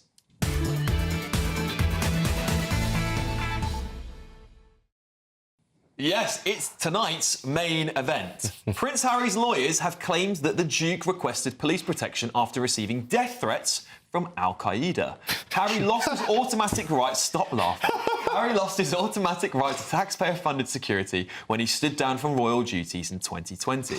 A committee subsequently decided that he should receive a different degree of protection, a decision the Duke of Sussex is currently appealing. So, should Prince Harry receive taxpayer-funded security when he's in the UK? Seconds out, it's round 1. Over to you, Will. Yeah, thanks, Alex. And I must admit, mate, a slightly odd decision from you. Let's be honest, Renee is thumping you in the popularity stakes every week.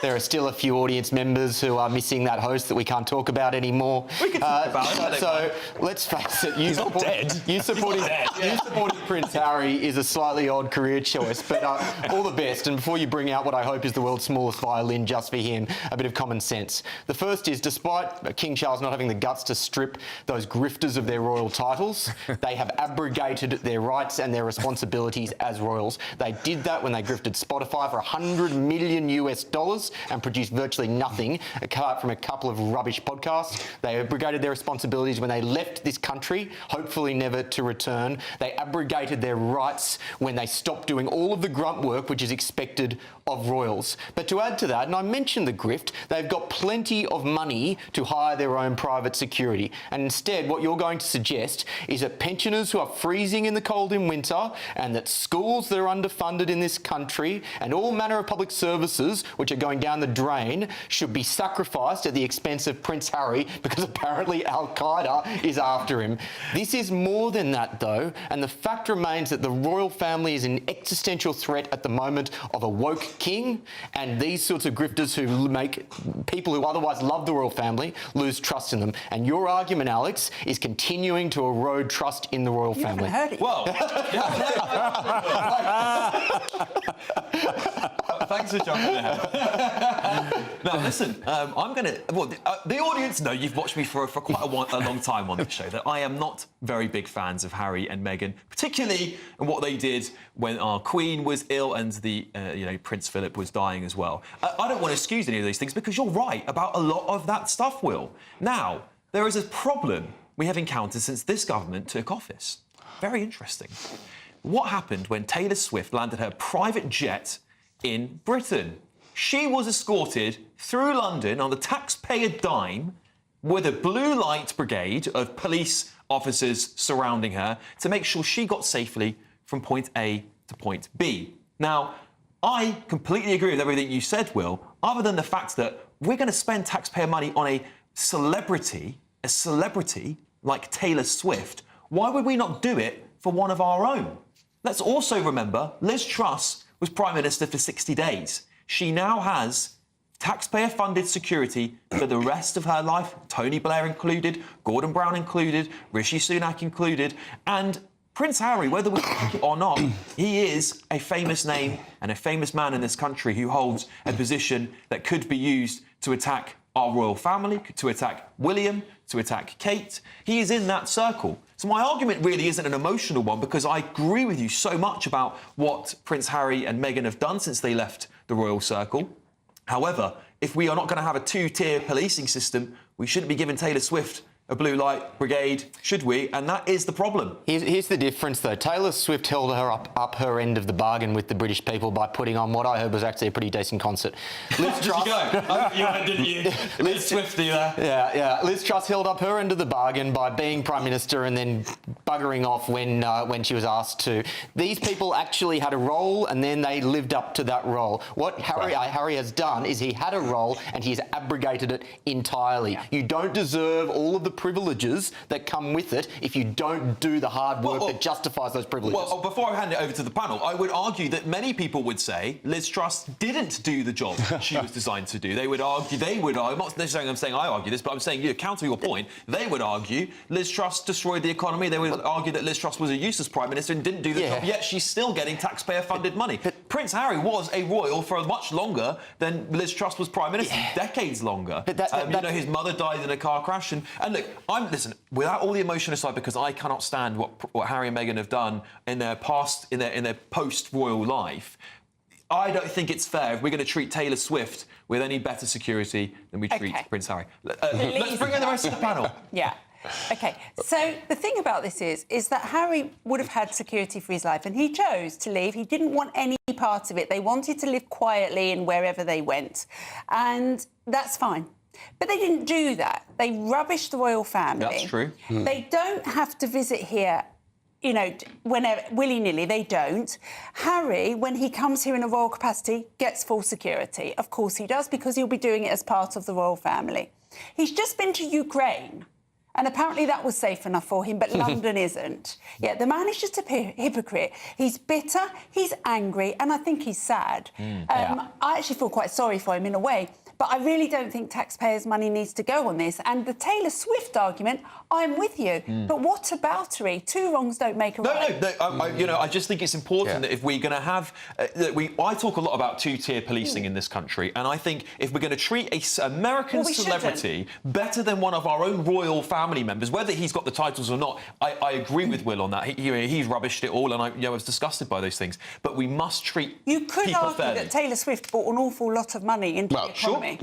She had Taylor Swift, by her concerts across the UK, actually raised the calculus for GDP in that month. So I don't think we can go for Taylor Swift. But look, actually, I quite like them and not like the US, where all of our politicians... I would argue that Prince Harry and the photography with him and the King has tracked up billions of dollars worth of this. You may well say that, and look at your poll ratings slide.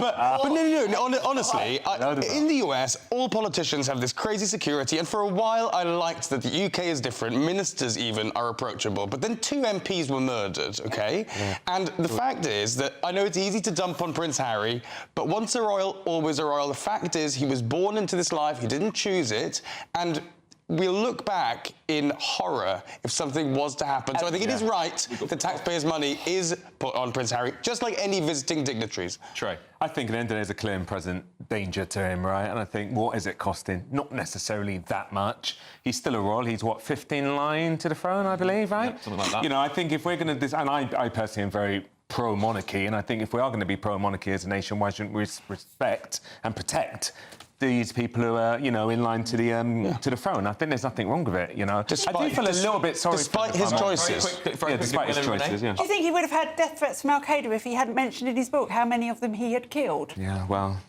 No, nothing further. I was going to ask Kai why we used to be approachable with MPs and then suddenly they're getting murdered. What was the thing that changed? But that may be a separate conversation. That's definitely a separate one. But we're going to move on, and my poll ratings are going to tank. I appreciate that. But, you know, I'm a fair man. You know, you never say I can't be fair. Anyway, still to come tonight.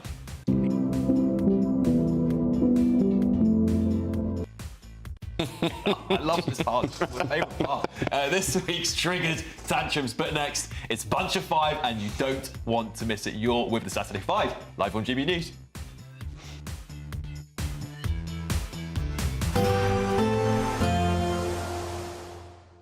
Can't wait to get in that sea. Lovely and warm. Just like the feeling of having great travel insurance. All Clear Travel Insurance sponsors GB News travel destinations forecast. While Storm Hans has now eased off, it is still fairly unsettled across western and central areas of the Mediterranean. Some heavy rain and thunderstorms still continuing for parts of Iberia, areas of France, and some mountain snow is still over parts of the Alps as well. Out towards the east, though, it's generally a calmer picture. Parts of Greece and Turkey holding on to fairly fine conditions. So if you are looking for some sunshine at the moment, east is generally your better bet. All Clear Travel Insurance sponsors GB News travel destinations forecast. It's Patrick Christys tonight, and here we do things differently. It's explaining the absolute madness of this, doesn't it? It's explosive. I mean, this is very good. It's lively. 850. Your government sat there, Sean, and it did nothing. It's controversial. And the Middle East has been in turmoil since before I was born. It's everything you need to kickstart your evening. Everyone's had their Weetabix tonight. I love to see it. That's Patrick Christys tonight, weeknights from 9 p.m. Only on GB News, the People's Channel, Britain's news channel. GB News Breakfast, every day from 6 a.m. I kind of think certain things have their day. I mean, if you look at anything from Friends to The Sopranos to even Shameless, that I was in for 10 years, how many people really liked the last series as much as, say, the first, second or third? Things kind of die off, and I think you should leave them where they are. But people could say that about a lot of the housemates here. Some people have had their day and then they're all in the house because people are just desperate to sort of try and get even more fame. Bruce Devlin, what do you make of it? What do you think of this current lineup as well? The guy from Love Island is really interesting because his brother had testicular cancer and he did a testicular cancer examination on this morning, and that kind of had the Jade Goody effect about people testing for cancer. And I just kind of think with things like Chris Hoy and stuff like that, that's a really positive aspect. I think Big Brother still has its place. And you see it's gone from ITVX to ITV1, so there still is an appetite for it. I don't think the lineup is too bad, although I don't like that Jojo Siwa. I find her quite aggravating, but I'm prepared to give her the benefit of the doubt. I'm sure she says lovely things about me. I don't think she will after she just had that. It's seen as a social experiment, and I think, like with anything, whether it's Love Island or SAS, what happens is people get to know the game.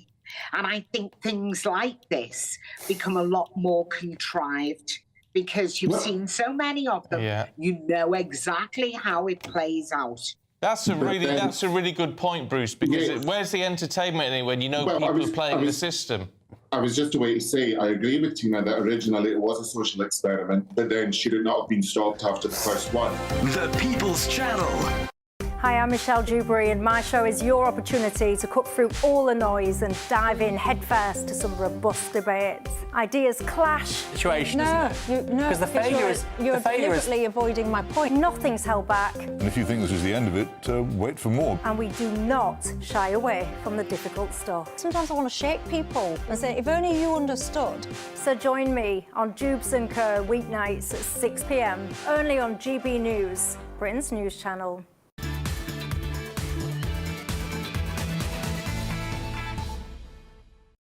Welcome back to the Saturday 5. Please get in touch with us at gbnews.com/yoursay and get your questions in for Ask the Five. I've already got some here on my laptop, so keep sending them in, please. And don't forget to vote for your favourite five. I really appreciate a lot of people are really going to dislike me sticking up for Harry on that one, but you can still vote. Hopefully not for Will. gbnews.com/poll. The vote will close at 8:30 p.m. Now it's time for this.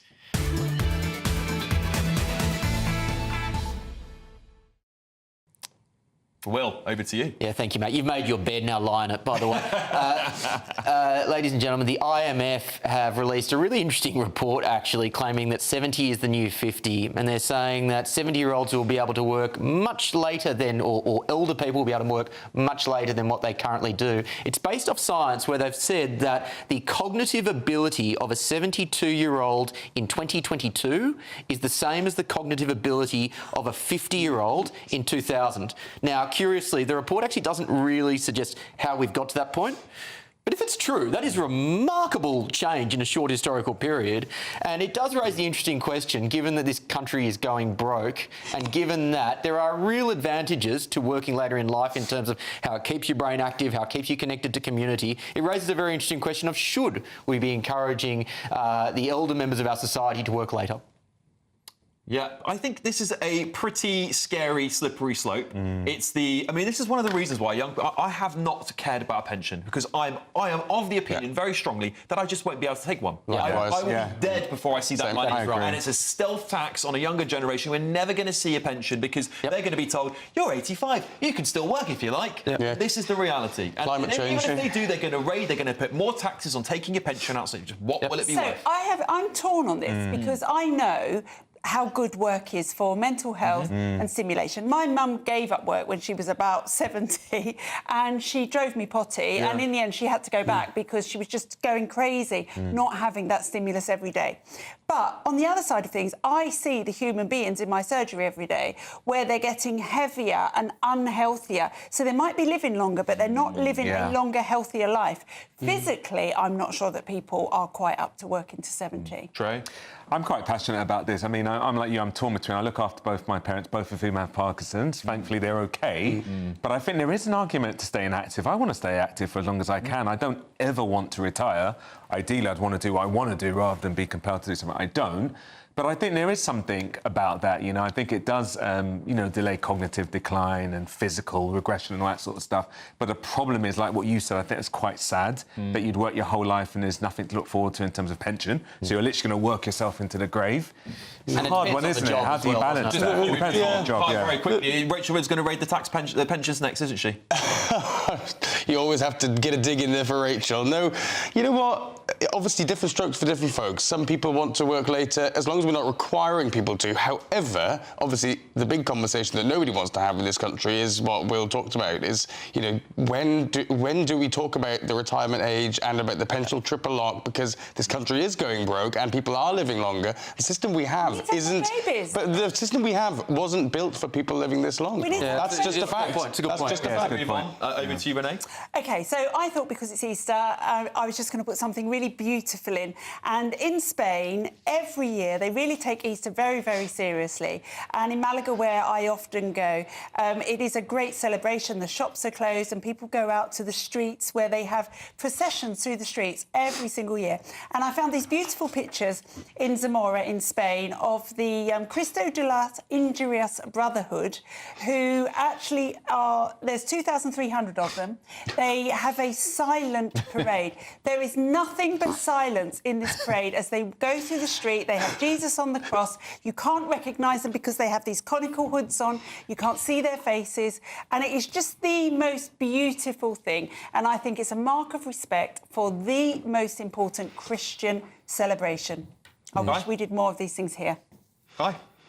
I think in Italy went to not an Easter procession, but a similar sort of procession that's been baked through the history of the past few centuries. And it's fascinating to see how that manifests, those different sort of traditions. And it is very beautiful, I agree with you. And it's nice that people can take part in that. And also, it sort of transcends religion as well, because things like that, when it becomes part of the national fabric, actually other people can enjoy as well. Yeah, I will say this. I have seen Americans commentating on that. That's all right, I Googled that. Pictures. That's what I googled that. There are protests happening throughout. It did look maybe like a Ku Klux Klan convention or something. They could move with the times, get rid of the pointy hats. Americans watching, you might be thinking we're going, oh, what lovely Ku Klux Klan, KKK members. They are Christians, and it's just part of their tradition. So anyway, moving on.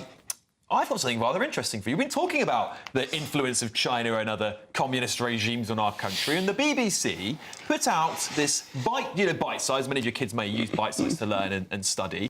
Well, actually, just take a look at this. Vladimir Lenin and his followers, the Bolsheviks, led a communist revolution, overthrowing the Russian imperial family. Their slogan, peace, bread and land, struck a chord with Russian peasants, tired of their country's involvement in World War I and the many inequalities of their society. Any mention of the millions of people that died under communism, of Stalin, of any of them? It's so bonkers and biased. They're not very happy. They don't. Well, and they're all starving to death. And also, they look very multicultural. I had no idea that Russia in 1917 was such a diverse society. Yes, indeed. I just think this is exactly what we're talking about. It's this sort of whitewashing of history just to appease and not worry the socialists. You know, they'll argue that this is biased. Well, it's true. These are facts. I mean, you'd be loving this. This is the sort of stuff you want. This stinks of the kind of selective clipping. I mean, I'm sure No, it really is. The BBC, we have a right response for them, by the way, but it's not. It's actually. But also, this is again the indoctrination of our children to start to believe that Marxism and communism are actually good again. You're seeing ghosts where there are none. Okay, well, maybe I'll read out the rights of reply for the BBC. They say this is a bite-size for teachers resource and clearly labelled for use by teachers, not for direct use by students. It is designed. I mean, why would they design that for teachers? But anyway, it is designed to be used alongside other resources and therefore is not a comprehensive summary of the curriculum area. There are other resources for teachers which cover the oppression and murder by communist regimes. I like them in the corner. I like you having a dig mid right of reply. That's great. I'm just providing some of my personal opinion. Who's up next anyway? Whose bunch of five is it next? Trey. Is it mine? Okay. So my one is. It's Swatham Norfolk, a proposal to install a 5-foot duck statue as part of the Swatham Goes Quackers sculpture. I love that. Swatham Goes Quackers sculpture trail, and it was narrowly rejected by the town council because they basically felt that it was quite contentious in terms of their relationship with those birds due to issues like droppings and property damage, etc. And they also feared it would make the town an absolute laughing stock. I mean, I think I would have gone and seen that. This sounds quite cool. A bit like our favourite lefties. This is great. The quackers as well. Exactly. But this reminds me, you know, of those, like, I think it's in Georgia. I mean, maybe I've made this up from House of Cards, but I think some places in the United States have, like, a big peach statue or something, you know, the pride of their state. I mean, this would be brilliant, and it would bring people. I mean, I've never heard of this place before today, but actually, you know, maybe this would encourage people to go. Ducks put them on the map. I'm just surprised that Khan didn't put it on the third plinth. Knock down a statue of Queen Elizabeth, go whack that on there. What colour was the duck? Yeah, well, that's a good question. That's a good question. And do you think you can be duck phobic? It's a little bit beaky. You guys are quackers. Mercy. Well, we're very animal themed today. Yes, we are very animal. I'm sure you've all been wondering. I'm sure you've all been wondering, as I have, in the 14th century in England, how many eels was a house worth? Well, this is the question that's been setting Twitter alight, and it turns out we've got a little diagram for you. A 2-storey cottage in the 14th century in England cost about £2, which has set you back about 3,000 eels. Well, an enterprising soul by the name of John Oxley on Twitter calculated that these days, to buy your average house, which is £267,000, and given the price of an eel these days, £26, whole, gutted, it would actually be 10,000 eels that you would need to buy a house in England these days. Doesn't that tell a story? It's about time to stock up on your eels. That's a shock. What do we think? That's a shock. I mean, I think this country's gone completely bonkers. I wouldn't be surprised if we started taking payments in eel and other things. It's just a completely mad country these days. You're buying a house. As a child, I used to go with my Uncle Paul down to the docks in East London with a net, and if you scraped your net along the side of the dock, you came up with baby eels, elvers. Did you really? We used to make our own jelly eels. Where was this? Wow. East London in the docks. Really? No way. Wow, that's really cool. Bought a house in Notting Hill. I'm an East London You're an East London girl, aren't you? Yes, she's an East London. We've worked hard to get rid of that, haven't we? I think we're just going to wrap up at this point. Still to come tonight. If you need a white opinion, then you're racist. I love this part. It's so wild. OK, Triggered Tantrums is next year with the Saturday 5 live on GB News.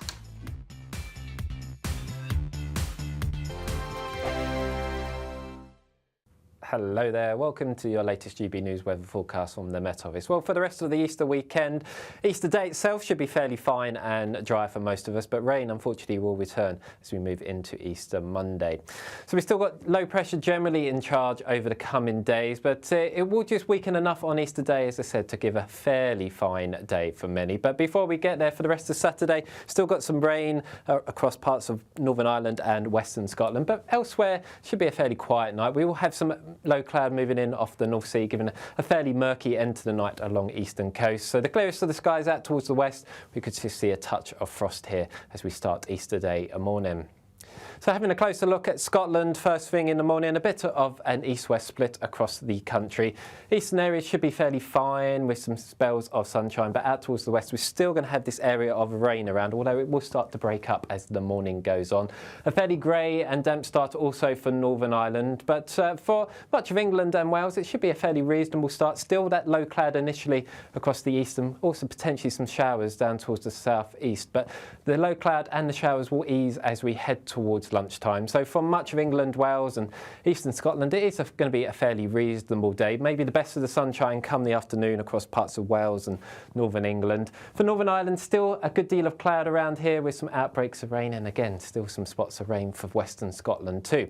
But in the sunshine, highs reaching around 16 to 18 degrees, so pleasant enough for the time of year. Unfortunately, the fine conditions won't last as we go into Easter Monday, a very different story. Outbreaks of cloud and rain spreading their way eastwards. Probably hang on to the fairly fine conditions for North East Scotland for much of the day, and it will cheer up later also down towards the very far southwest. But the changeable theme will continue as we go into Tuesday and Wednesday, with temperatures around average but pleasant enough in any sunshine. If you want your news to be straight talking, This is a nightmare for the Conservatives again. down to earth, It's not just Nottingham where this is happening, is it? and most importantly, honest, Hard-working, middle-class taxpayers, they'll get their book thrown at them. then catch me, Martin Daubney, Monday to Friday, 3 till 6 p.m. on GB News, Britain's news channel. I'm Christopher Hope. From pop stars to politicians, I'll interview anybody in a pub who's got a political opinion. Join me every Friday on Spotify, Apple Podcasts, YouTube or gbnews.com, or wherever you get your podcasts. This is GB News, the People's Channel. In the GB Newsroom, we bring you the news as it happens. With our team of dedicated journalists across the UK, we're ready to keep you up to date with what's happening every half an hour, every single day. Bulletins here on GB News, the People's Channel, Britain's news channel.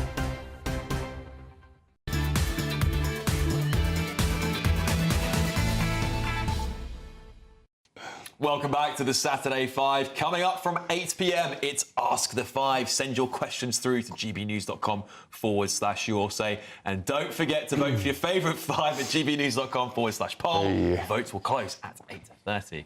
Anyway, roll up. The circus is in town. It's time for this week's Triggered Tantrums. And you have got a free ticket to this week's crazy rages, collapses, acrobats of absurdity, and tumbling over zilch. Just wait until you see this lot. I think Will is going to kick it off for us. What have you got, Will? Yeah, Alex, there are some people in this world who just really struggle to let things go, and some of those people are in the band Kneecap, who are playing at the Coachella Festival, where they made this incredibly brave, searing political statement. Let's see it. And here, if anybody was wondering, Margaret Thatcher is still dead. Maggie's in a box, Maggie's in a box. Na na na na na na na na na. We've already used our quota of swearing in this show, thanks to Renee, but if I could let one out there, I absolutely would. It is disgusting, but also, like, mate, that'll show her, like, you know, oh, yeah, she's got a right of reply. How absolutely ridiculous. But these kids are quite young, so they wouldn't have even lived under Thatcher's, her time as Prime Minister. So this is hatred that's passed down through generations. It's indoctrination. It's propaganda, surely, isn't it? Look, I'm Welsh, so I'm not Margaret Thatcher's biggest fan. But what does a bunch of coked-up Americans have to do with criticising Margaret Thatcher? Yeah. They're in a festival halfway across the world. What business do they have talking about that? I would have left immediately. They can see stuff like that, music festival. No, it's the kind of stuff. Obviously, you've got a big music industry career. Do you think we should take politics out of music? I think absolutely take politics out. I think most people who are shouting there probably had no idea who it was. Yep. Do you know? Yep. Yeah, well, they're Americans, aren't they? Yeah, they probably had no idea who it was. It's just a bit sad. I mean, she's been gone for a long time. But, I mean, hey, it's freedom of speech, isn't it? I guess they've got their right to say what they want. But Thatcher's not bothered, is she? No, that's true. No. Actually, she used to laugh at those sort of people. Yeah. I think if one of her famous phrases, if you don't have any enemies, then you're doing something wrong. Anyway, Dr. Cheers, Maggie. OK, so obviously this week I've spoken to you about the Supreme Court ruling for defining a woman, me. And there's been so many meltdowns online. There was so much fodder here. But this one has no words, so I thought I'd play it for you now, and you can see for yourself how searingly important it is.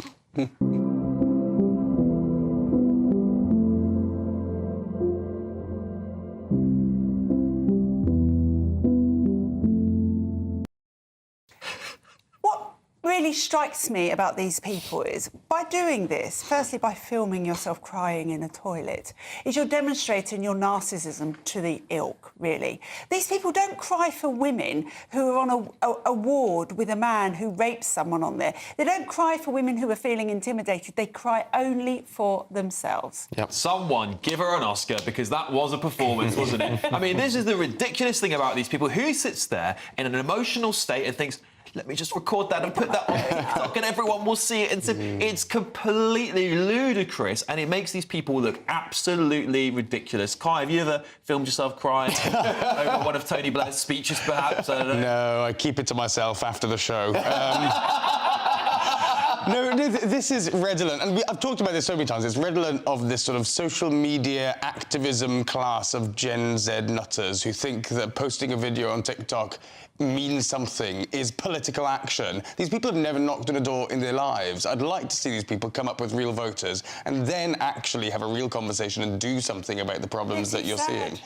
It's tragic. This is like a big act, isn't it? It is. It's quite sad as well, and I don't think people realise when they do that, it actually reinforces people's opinion. It doesn't have people be sympathetic. Yeah. I think I want to see the end of this sort of pendulum swinging from one side to the other. I wish people actually could reflect and see, well, how was I part of that happening, as opposed to poor me, and people just become more polarised. And who else That's am I what I want to see. affecting here? Yeah. Well, talking of people, you know, sort of going off on a bit of a mad one.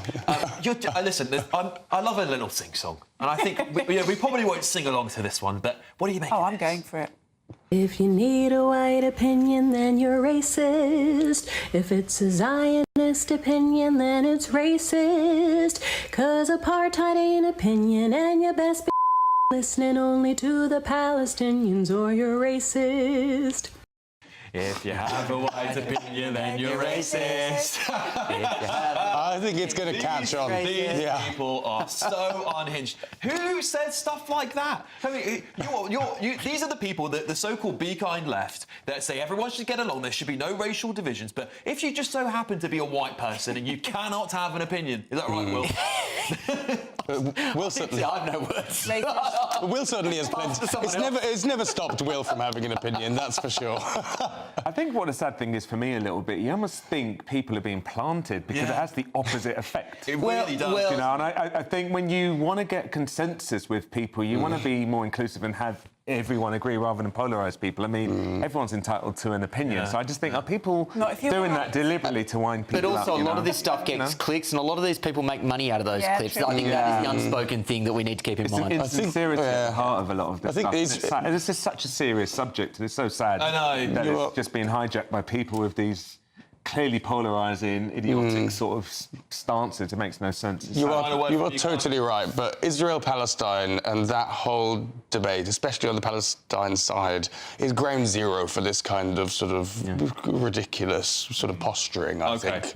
Right, well, I just want to give you an update on the poll, because there's only 40 minutes left, so let's have a quick look at how everyone's doing, shall we? Yep, here we go. I'm on 21%. Oh, I've just touched over Will. Oh, you're on 44%, Will on 20, Trey on 9, Kai on 6. Now, don't go anywhere. Coming up, it's Saturday 5 Extra, and we're going to let our hair down and have a pint, as we always do. And quite frankly, anything can happen in this point in the show, because, you know, this is 3 hours, and we're getting into movie territory. Well, could go wrong. Get ready, we'll be back in just a moment.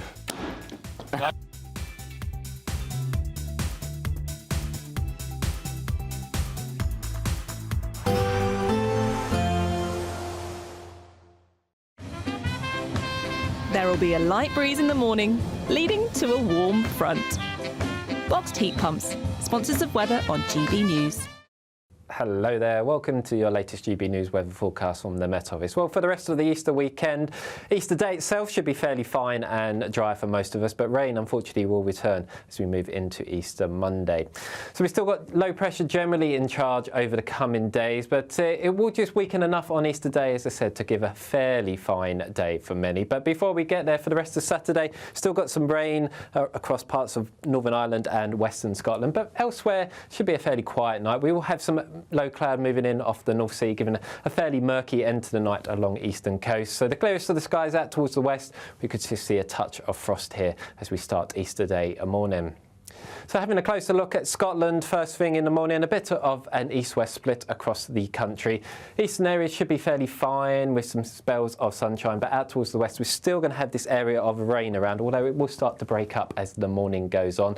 A fairly grey and damp start also for Northern Ireland, but for much of England and Wales it should be a fairly reasonable start. Still that low cloud initially across the east and also potentially some showers down towards the south-east, but the low cloud and the showers will ease as we head towards lunchtime. So from much of England, Wales and eastern Scotland, it is going to be a fairly reasonable day. Maybe the best of the sunshine come the afternoon across parts of Wales and northern England. For Northern Ireland, still a good deal of cloud around here with some outbreaks of rain, and again, still some spots of rain for western Scotland too. But in the sunshine, highs reaching around 16 to 18 degrees, so pleasant enough for the time of year. Unfortunately, the fine conditions won't last as we go into Easter Monday, a very different story. Outbreaks of cloud and rain spreading their way eastwards. Probably hang on to the fairly fine conditions for north-east Scotland for much of the day, and it will cheer up later also down towards the very far southwest. But the changeable theme will continue as we go into Tuesday and Wednesday, with temperatures around average but pleasant enough in any sunshine. There will be a light breeze in the morning, leading to a warm front. Boxed heat pumps, sponsors of weather on GB News.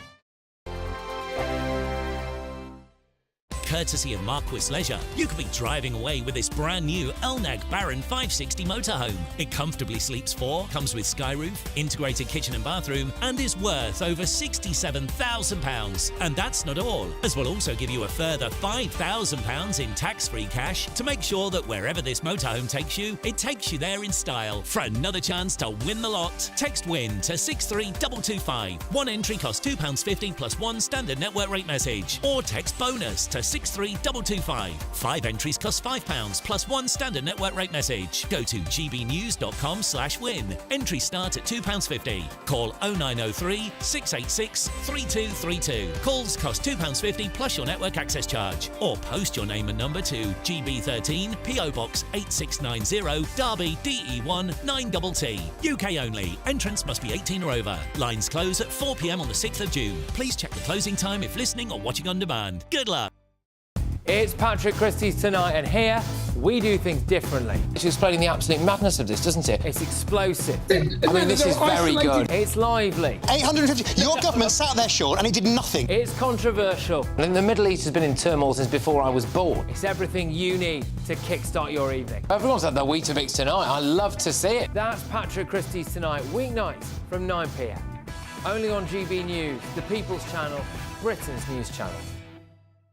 Headliners on GB News 11 p.m. every night. It's got 3 top comedians going through the next day's newspapers so you don't have to read them, which is great. That's a good point. He's lying. I mean, maybe he's not lying. That's Headliners every night from 11 p.m. and 5 a.m. as well on GB News, Britain's news channel. The royal family is an enduring symbol of tradition, unity and pride for Britain.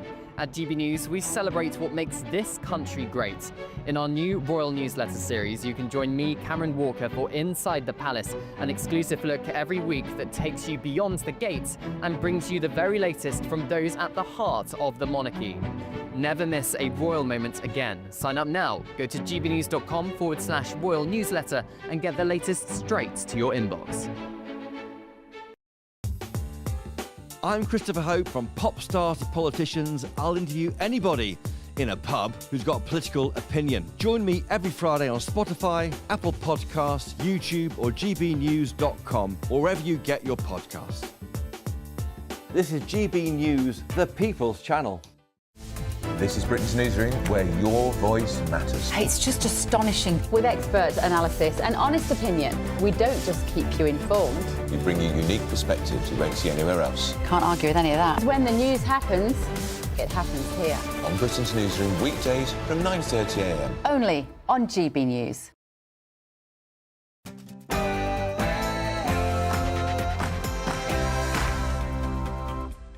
It's Saturday night, and this is the Saturday 5 Extra. I'm Alex Armstrong, along with Will Kingston, Dr. Renee, Trey Lowe, and Kai Wilshaw. It's 8 p.m. Let's get moving.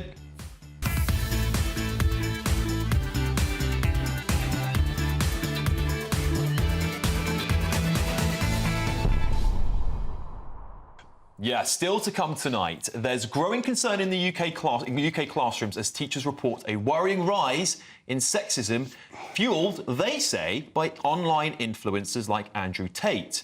And scientists have discovered proof we are not alone in the universe. We're going to, well, maybe they have, maybe they have. Phrase that as a question, Alex. Slightly differently. It was phrased as a question. I read that slightly wrong. It would probably be it would be slightly higher up in the show, I think, if it was definitive. Yeah, they're controlling the auto cue right now at Alien Universe. Anyway, we're going to be answering your Ask the 5 questions, our favourite part of the show, and we're revealing the rest of the triggered tantrums. And then we'll be going into the Ask the 5 from gbnews.com/yoursay. So please don't forget to submit your questions to us. Also, we've got the poll rolling, so gbnews.com/poll. Don't forget to submit your vote on that one. But first, it's your Saturday night news with Tatiana. It's all going wrong.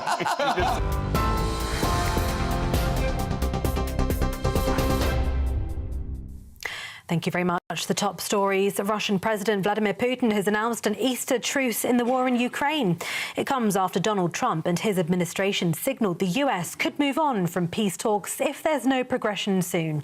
In an update on the Kremlin's Telegram, Vladimir Putin says the temporary ceasefire will last until Monday. Volodymyr Zelensky has yet to respond, but the Kremlin says it expects Ukraine to follow its example. Chancellor Rachel Reeves has pledged to deepen ties with China amid the ongoing fallout from President Trump's tariffs. Speaking with The Telegraph, the Chancellor says it would be very foolish for Britain to disengage from China. She's due to hold talks with the US next week amid efforts to strike a trade deal, which the UK hopes can help soften the brunt of Donald Trump's 10% tariffs on goods imported into America. Meanwhile, Sir Keir Starmer hailed productive trade talks between the UK and the US in a call with President Trump yesterday. Thousands of trans rights protesters have marched through central London days after a Supreme Court ruling on the definition of a woman. Trans rights groups and trade unions came together for an emergency demonstration in Parliament Square, whilst a rally organised by Resisting Transphobia takes place in Edinburgh. It comes after the UK Supreme Court ruled that the legal definition of a woman is based on biological sex. In other news, Channel people smugglers have been condemned as callous and extremely reckless after launching a migrant boat with women and children on board in dangerous conditions today. Despite sustained winds of more than 20 miles an hour, the small boat made it to UK waters early this morning. 25 migrants were on board the boat. They were transferred to the Border Force vessel Volunteer. As GB News filmed the migrants disembarking at Dover Harbour, half a dozen women and young children could be seen among them. A British couple who were among 4 people killed in a cable car crash near Naples have been named as Elaine Wynne and Graham Wynne. The mountain cable car cabin plunged to the ground after one of the cables supporting it snapped on Thursday. The cable car operator said it had passed a safety inspection just 2 weeks ago and that a criminal investigation has been opened.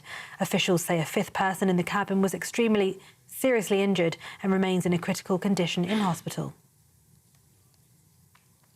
And pubs in England and Wales will be allowed to stay open for an extra 2 hours to celebrate the 80th anniversary of VE Day on May the 8th. Pubs and bars will be allowed to keep serving until 1 a.m, which will mark 4 days of celebrations. It's to raise a glass and celebrate those who served in the Second World War. Those are the latest GB News headlines for now. More news shortly. For the very latest GB News direct to your smartphone, sign up to News Alerts by scanning the QR code or go to gbnews.com/alerts.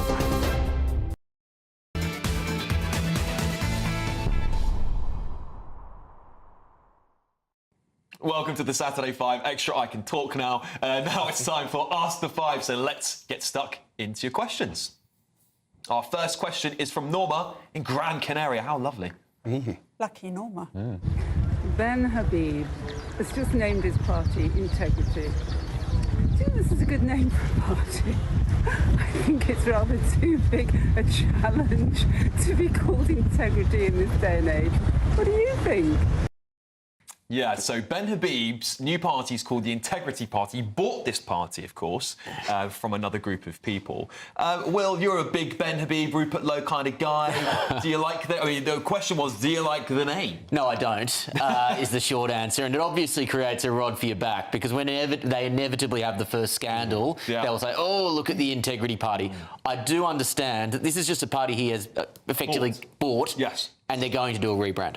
Yeah, sure, that makes sense. If they don't, that would be a problem. The problem I've got with this, right, Dr. Renee, is that it seems to me he's replicating a lot of the same things he's criticised Nigel Farage for. He owns 75% of this new party. There's no democratic right, so to speak, so far.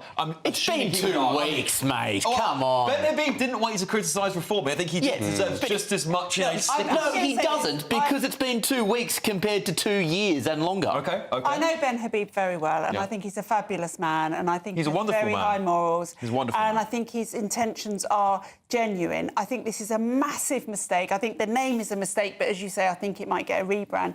But it's a massive mistake. It's just going to divide the right even more, which is why Kai is smiling. Look at his face. You're loving this, aren't you? I am, and I just find it really funny. I spoke for a long time, right? As you said, I said, don't underestimate reform, but they need to take the groundswell of momentum and change it into an organised party structure that can win elections. And, I mean, at this rate, I don't think they'll make the next Well, hang on, election. mate. They're still leading in a lot of the polls. You all start jumping in. Hear what Trey has to Do you know what, right? You might call me cheesy, but I love the fact it's called the Integrity Party because if they can stick to that and actually have integrity, my God, that's something that no politician's ever done, I know. But I think if you look at what they stand for, right, their principles such as national unity, strong institutions and functional economic systems, if they can do that and do it with integrity, it's exactly what we need. We almost need something that can bridge almost all sides together. I think that's what's missing. Interesting. We've become too polarised. Yeah, my opinion is I think splitting the right at such a critical time, we have, in my opinion, have to get this government out of office in the next 4 years is a disaster for us because we need to come together. Look at the smug little look at it. Look at it. This is what you want to see on TV. You probably put a fiver in it. This is what you want to see, do you? Because that's what you're going to get. That's what you're going to get. It was evil, that look. All right, let's move on to our second question, which is from David. Do they think, now that the Supreme Court has very sensibly defined what is male and what is a female, do they believe that Keir Starmer, the Labour front bench, the Labour government, the unions, all these institutions who've bent over backwards to accommodate the minority will now actually agree to abide by the court of law, bearing in mind that Keir Starmer has always said the law is the law? So the question from David was, do you think Keir Starmer and the government will now abide by the law, given that they've always said, you know, law is the law? Now the Supreme Court's clarified that a woman is a biological woman. Do you think they'll stick to it? I think this is a very interesting question, because I think this is the problem. I think all of our institutions have been absolutely captured by Stonewall, Mermaid, everything, and I think it's going to be very, very hard to unpick it all. However, the ECHR, not the court, the one that guides our policies in the NHS, for example, has said very clearly they will pursue anyone who doesn't implement this ruling. I think West Streeter needs to come out as soon as they're back and say, right, enough. This is what's going to happen. No men on female wards. Get rid of all of this language that erodes women's rights. We're going to be a male and female service. Yeah, it seems common sense to some, but we do have Kai Wilshaw on the panel. I mean, listen, Kai, listen, there will be a strong argument here from the trans lobby that, you know, this is taking away rights. Now, I want to ask you, what rights are being taken off of trans people that they didn't already have? None. And well, not what you said. Alex, stay tuned. Go on. The thing is about, for instance, bathrooms, when this debate was made all about bathrooms, which is not. There are plenty of other issues at stake, right? But the thing is about bathrooms is, who has ever been asked for their birth certificate at a bathroom door, right? It's not... No, I know that. But so you know, really, in practice, does this change a lot? No. However, the worrying thing, and what I really hope, because the British people are good people, what I hope is that obviously we should implement the law, but what I hope is that this doesn't translate into a wave of attacks and violence against trans people. I think I hope that we'll maintain that respect that we've seen for a few years, but you know, I don't want to see this tumble into what we see in the US, which is a rising wave against people living as they wish to be. Yeah, the only people who talk about this rising wave of violence is the left. Most people are normal and common sense and decent people. I think the interesting thing in this question is, will the police actually enforce the law? Because we know that the inevitable case is coming where there'll be a trans woman who will go into a woman's bathroom and make a stand on this. The police will be called, and what will the police do then? That's the question. Do you know what I think? I think what I like about it, seems like sort of common sense has been reset, isn't it? And I think that's what it is. It's quite symbolic. It's clarity. It's clarity. But I think also I do agree with you a little bit. I do hope there's not some sort of backlash, because I do think... I think most trans people were just minding their own business, and they had a lot of people jump on it and completely suppressed a lot of women's rights, when what should have happened was a dialogue, a conversation. Absolutely. I think that's what's really good about this ruling. I'm looking forward to the interviews now where they ask people like Rachel Reeves and Keir Starmer, and they go... What's a woman? Anyway, just some news on this, by the way, what we're talking about. The Metropolitan Police have launched an urgent probe after 7 historic statues vandalised during trans protests. They call it completely unacceptable. We support, the Met has said, we support the public's right to protest, but criminality like this is completely unacceptable. OK. Let's move on to our next question. Hi, GB News. This weekend is a bank holiday, one in which we reflect on what is unquestionably the greatest event in the Christian calendar, namely the death and resurrection of Jesus Christ. But yet again, where is the voice of the Church of England this year? Has it succumbed to the pressures of an anti-Christian population, or due to its woke agenda and navel-gazing in getting across the Easter message, has it simply aimed low and missed? Yeah, it does seem that Christianity is being washed from our cultural narrative in our country. I certainly feel that way. And, you know, I love our royal family in this country, but I was a bit perplexed when I saw the King's Easter message praising Judaism and Islam, for example. And obviously Jews may argue that there is, of course, a connection between Christianity and Judaism. However, I just feel this is such an important moment for Christians in the country. And actually what we're doing is forcing more people away from the religion by not acknowledging its existence. We wouldn't do that for other religions, I don't think. But we do also, people people have to step up here. So I took my daughter last week to see the film The King of Kings, which has got an amazing cast. It's a cartoon, but it's got Uma Thurman, Ben Kingsley, Pierce Brosnan. And it was a beautiful story told by the cartoon all the way through about the story of Jesus. Yeah. I was in a View cinema. It was a big cinema. There were 9 people in the cinema. For an Easter weekend. For an Easter weekend. And I just think, you know, we have to step up. If we want to reclaim our Christianity, we need to step up. Yeah. Trey, what do you think? I think in order to step up, though, I think we have to stop tolerating attacks on Christianity. Yeah. Because it's just become this commonplace thing where everyone thinks it's OK to attack Christianity and mock it and the rest of it, and we wouldn't do that, rightly so, of other religions. I think this country is missing a lot by discarding its religion. I really think it's sad, because that was a cohesive part of what it meant to be British. More Gen Zs are turning to religion. More young men are turning to Christianity. It's really interesting. Why do you think that, really why do you interesting think that is? statistics. Why do you think that is, Kai? Honestly, I'm not sure. But there has to be. I think there is a general hankering in the population in the UK to some form of community, which I think the church gives. I certainly got a lot of community from my church in Wales, in Cardiff. I think there is a move towards trying to find that community somewhere, and I think for some young people they're finding it in the church. It's sort of great to see. I think it's a search for meaning, isn't it? The decline in organised religion created a vacuum. The vacuum was filled by loonies from your lot who put woke into that and vacuum. yours. And really, really troubling ideologies that came in. People realised those ideologies were troubling, and maybe, you know what, Judeo-Christian values weren't that bad, and they're coming back to common sense. Coming back. Okay, yeah, we could very well see a resurgence of Christianity across the continent. Our next question is from Jack. Would the government be better off not targeting the over 75-year-olds to try and get them off the roads, and be better concentrating on the younger drivers, maybe who have only just passed their tests, and get them to be more responsible and go after those instead?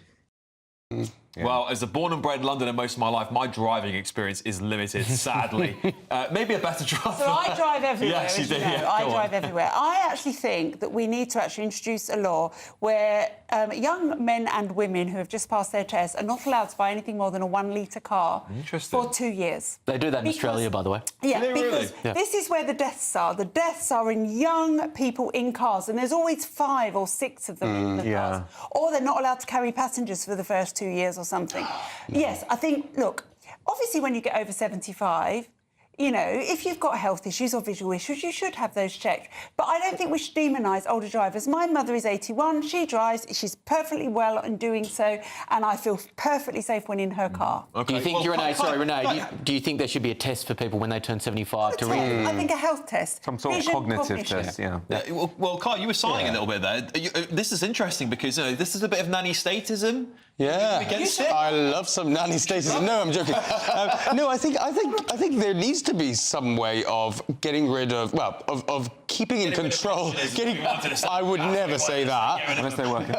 Let's not get rid of pensions. Let's get rid of. I think we need to get some of those really dangerous young drivers off the road, because you know who it hurts and who it prices out is other sensible young drivers whose insurance premiums shoot up. Them off the road, so let's No,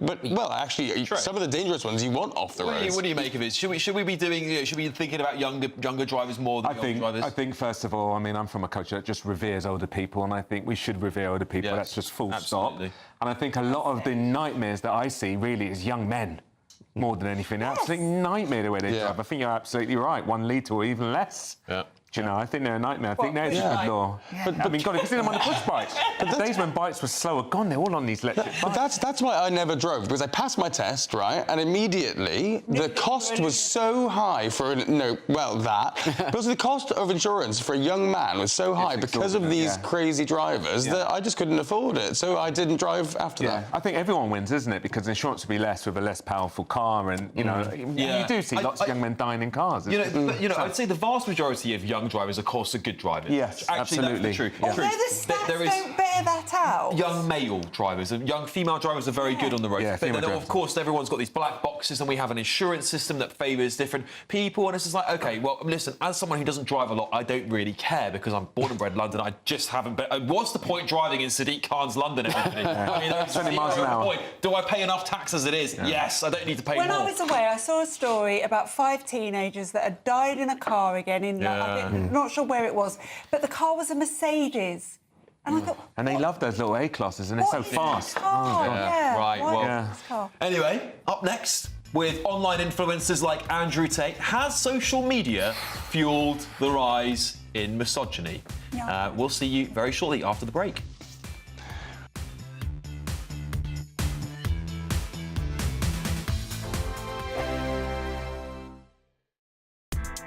Join me, Nana Akwe, for an informative, interactive news programme with a difference. It's fun. No, he didn't say that, Dave. I'm so surprised. I think there's an element of truth to that. Join me from 3 p.m. every weekend, only on GB News, Britain's news channel.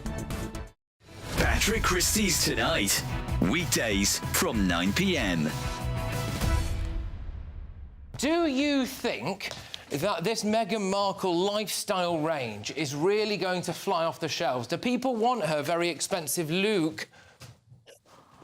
OK, so I'm going to caveat my answer with the fact that I do think Meghan has really, really good style. I don't think anybody is debating that. She always looks incredible. She wears amazing clothes. She knows how to put herself together. Will that translate into sales? Well, I think you've just hit the nail on the head. And by the way, I think you have an amazing future in TV sales beckoning for you. It's frankly probably my only future, actually, Amber. I think it's probably my only future. But carry on. I mean, the question is, they're very, very expensive clothes, aren't they? I mean, I had a little trawl through as well, you know, just in case I wanted to buy something. I think the cheapest thing I could find was a pair of £120 J. Crew white linen trousers. It's not just the fact that this stuff is really expensive, but who is dressing head to toe in white every day? The clothes that she's chosen as well are just not the clothes that mere mortals wear. I mean, look, there she is in the kitchen, she's cooking up a storm. Who's wearing all white? Who is this actually aimed at? It's not mums in a rush, is it? It's not some poor single mum in Basingstoke who's got 2 screaming kids, and you know that all of us, you know, look at the stuff that she's churning out there. And by the way, what is not her home and with no children in sight. I mean, who is this clothing range for? I have absolutely no idea. It's not me. It's not anyone I know. It's fascinating that I mean, if you're going to launch any brand, the first thing you do is ask, who's my customer? Who's my audience? They clearly haven't got a clue. Nobody needs to know how to make their own tea bags. Nobody. No, and also, stop sprinkling flowers on stuff. Stop it. No one does that. GB News, the People's Channel. I'm Christopher Hope. From pop stars to politicians, I'll interview anybody in a pub who's got a political opinion. Join me every Friday on Spotify, Apple Podcasts, YouTube or gbnews.com, or wherever you get your podcasts. This is GB News, the People's Channel. This is Britain's newsroom, where your voice matters. It's just astonishing. With expert analysis and honest opinion, we don't just keep you informed. We bring you unique perspectives you won't see anywhere else. Can't argue with any of that. When the news happens, it happens here. On Britain's newsroom, weekdays from 9:30 a.m. Only on GB News.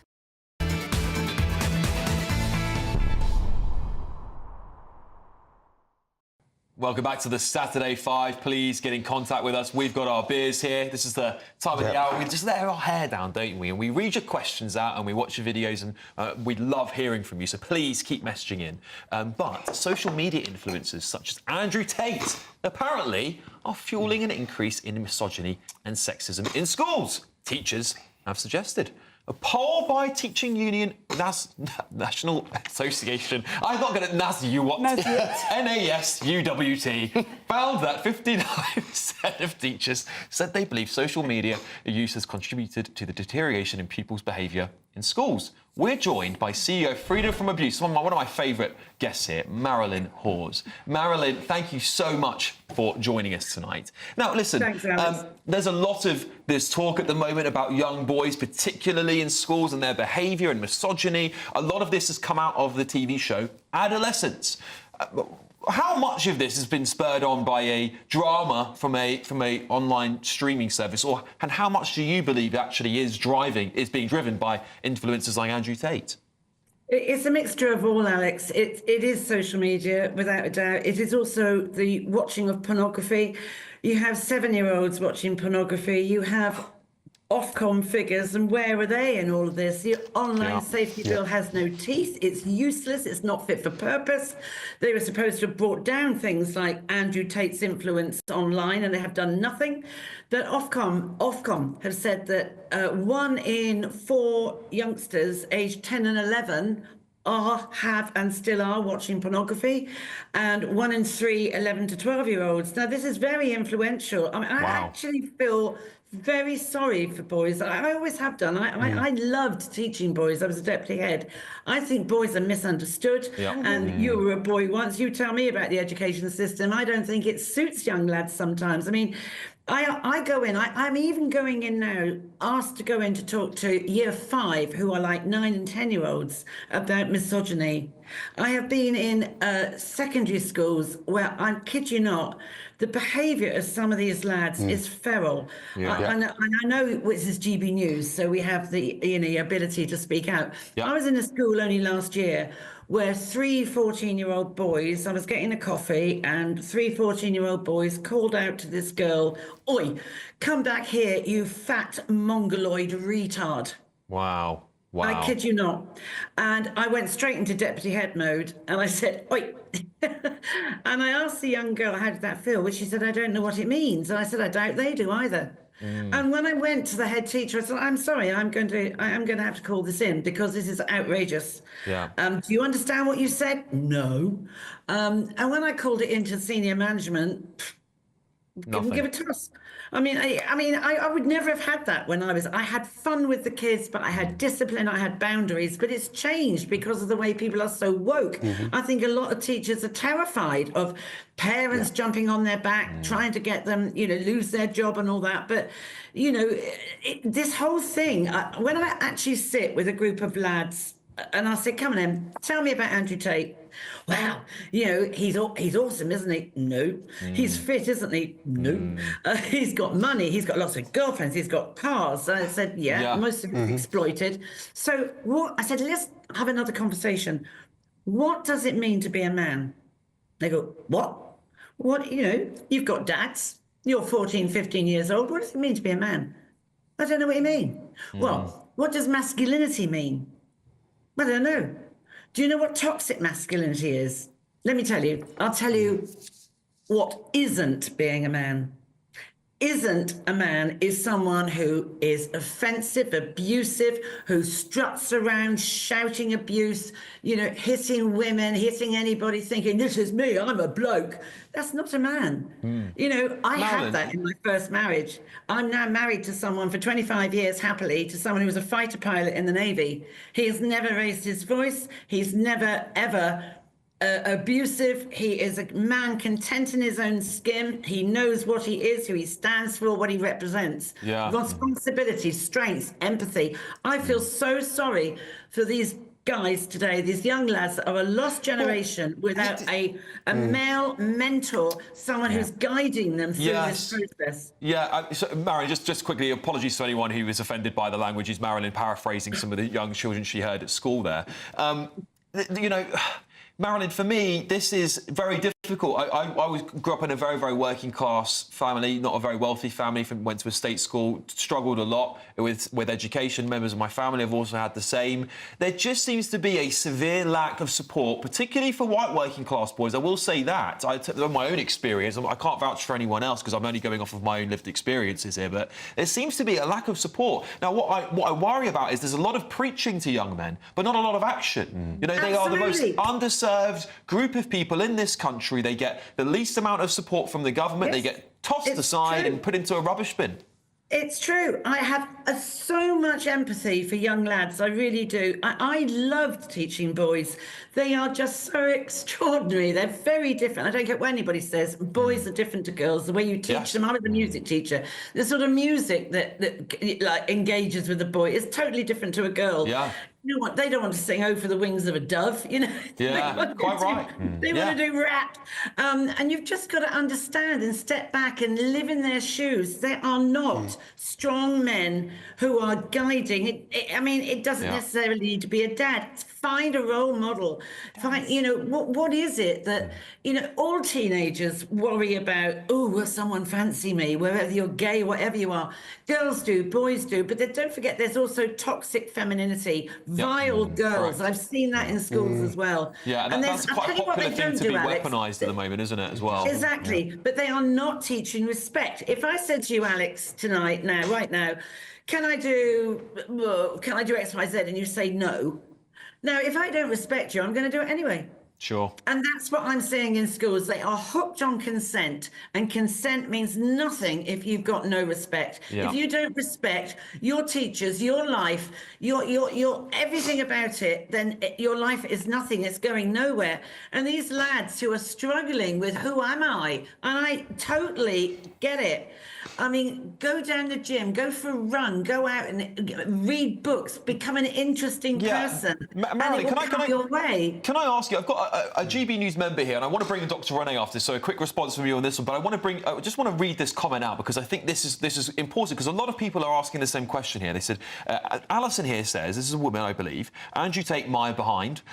We have imported a culture that thinks women are third-class citizens. Now, do you think that is a contributing factor into the way the world young people are behaving in schools? Yes, I do, because Andrew Tate feeds into the parlance, if you like, or the mantra of pornography. He feeds into the humiliation of women, the degradation of women, that, men, you are entitled. No, you're not. We are different but equal. And this, strut around. I had an 11-year-old boy stand up and have a row with me, and his parents had to call the teachers had to call his parents in. He stood up and told me to my face, he's got a child, he's a nice man. I went, hang on, darling, have you had sex education yet? That's got nothing to do with loving. I've had 14-year-old boys ask me, when I've gone in to talk to them about misogyny, how do we have sex? I beg your pardon. It's not a mechanical exercise. It's where is the relationship stuff? Marilyn, hi, it's Renee. Nice to see you again. I wonder if we're approaching this from the wrong end of the problem. Asking if Andrew Tate is causing the problem is actually, in my opinion, the wrong question. The question should be, why are our boys turning to Andrew Tate? And in my opinion, yes, pornography is a massive part of that. But the other part of it is we're telling them they're toxic all of the time. We're telling them that they're not needed, that women are capable and strong and do what they want. We're giving them an education which doesn't prepare them from any of the trades that they might go into and actually earn a lot of money. If you're not going to university and you're not going for one of those white-collar jobs, you're not useful. Are we not just approaching this from the wrong end of the problem? I think we are failing boys miserably, and young men, and we've done it for a long time. Yes. I do a lot with domestic abuse as well, and I feel, again, looking at that whole thing in toxic relationships, men are not supported. They're not supported. They're left there to go on with it. And I just feel, I go into these schools, and sex education, I do not believe should be taught by teachers, because you've got a fine line how far you can go to without parents jumping on your back. Why aren't the parents talking to them about it? Yep. Where are the dads? Where are the men in these young lads' lives that can guide them and mentor them? And they're lost. And that's what my heart aches for, these boys that are a lost generation of people that are seeking for answers. Yes. And they're frightened of asking, because boys are not great at talking out anyway, but they're not having someone that teases it out of them. And I get those results, and I get that because, I like boys. They're just human beings on this planet. Why have people got such a thing about them being, yes, they can be toxic. Yes, in abusive relationships, it's a high proportion of men, but you can't forget the women that are also vile. That's right. Hi, Marilyn. I think we may be sidestepping the intention of Alison's comment, though, where I think she was referring to the cultural mix of classrooms, which has changed enormously in the last 30 years, and she would probably be referring to an influx of people coming from third world countries, fundamentalist Islamic countries. Has that played a role? Absolutely right. And she's not wrong there, because you get a lot of these patriarchal cultures that come in where, I mean, I have a lot of Muslim women that are terrified of telling me about what they're going through, and they're living in a country where that is unacceptable, and they're terrified of speaking out. So you're absolutely right, Alison. The cultural mix we've got now, it's so vast, and trying to deal with all these cultures and trying to get them to understand that in this country, God forbid it should change. In this country, these are our laws. You will be heard. You will be listened to. But you get Muslim girls in schools that, my brother, I'm expected to wait on him hand and foot, pardon? And they're terrified, absolutely terrified of speaking out. And that's just that community. How many other ethnic minorities do we have here that are living in their silos? And they're not. I despair. I really do despair. But Marilyn, you can't get away from Andrew Tate's influence. Sure. He's vile. He's a useless lump of. Yeah, I certainly agree with you, Marilyn, on all those things. Thank you so much for joining us tonight. CEO of Abuse. Fantastic stuff as always, Marilyn Hawes there. Thank you. It does shock me because that whole adolescence thing really wound me up. I've seen decades of governments just cast aside working class lads and just pretend they don't exist, and all of a sudden and tell them they're toxic. Yeah, absolutely. And we need fathers. We need to. We desperately need fathers. But what we need is more Marilyn, actually, because I think the compassion that she actually showed for your young boys, you don't get it much. Yeah, there's a lot of preaching, but not a lot of, I understand where you're coming from. I think we need more Alisons as well, though. I think there aren't enough people who have the guts to call out the bleeding obvious, which is the cultural mix now lends itself to views which are anti-women. Well, we know there's the grooming gang scandal, all those things like that. Exactly. But the only thing is, some of that preceded. I mean, obviously, I grew up working class with young black guys, and a lot of them didn't have fathers. I don't think it's that fair to blame certain demographics as being the cause of it. I think it's lack of role models, lack of father figures.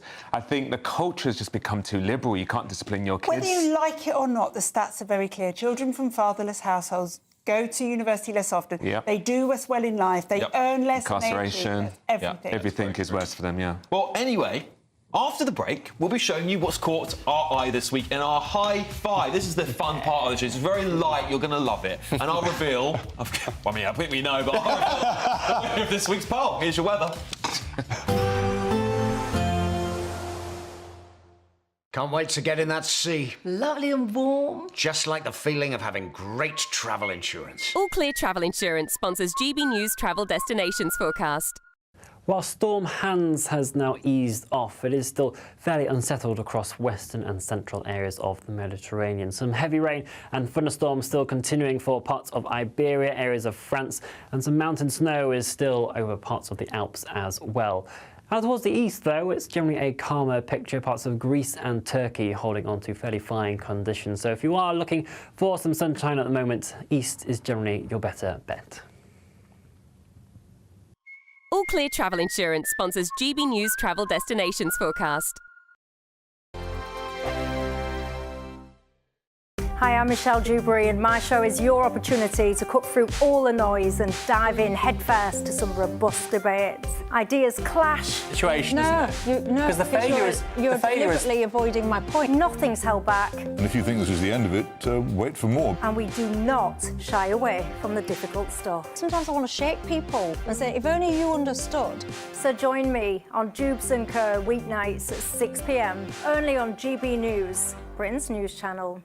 Good Afternoon Britain isn't just about us. The wonderful thing about this programme is it's about everyone watching. It's an interactive programme. Well, there absolutely is something to see here, and we're going to be talking about it more. Whether it's breaking royal news, please bring us up to date. Or indeed a particularly punchy speech in the House of Commons. Very, very curious. We bring it to you live, and then we bring you live reaction as well.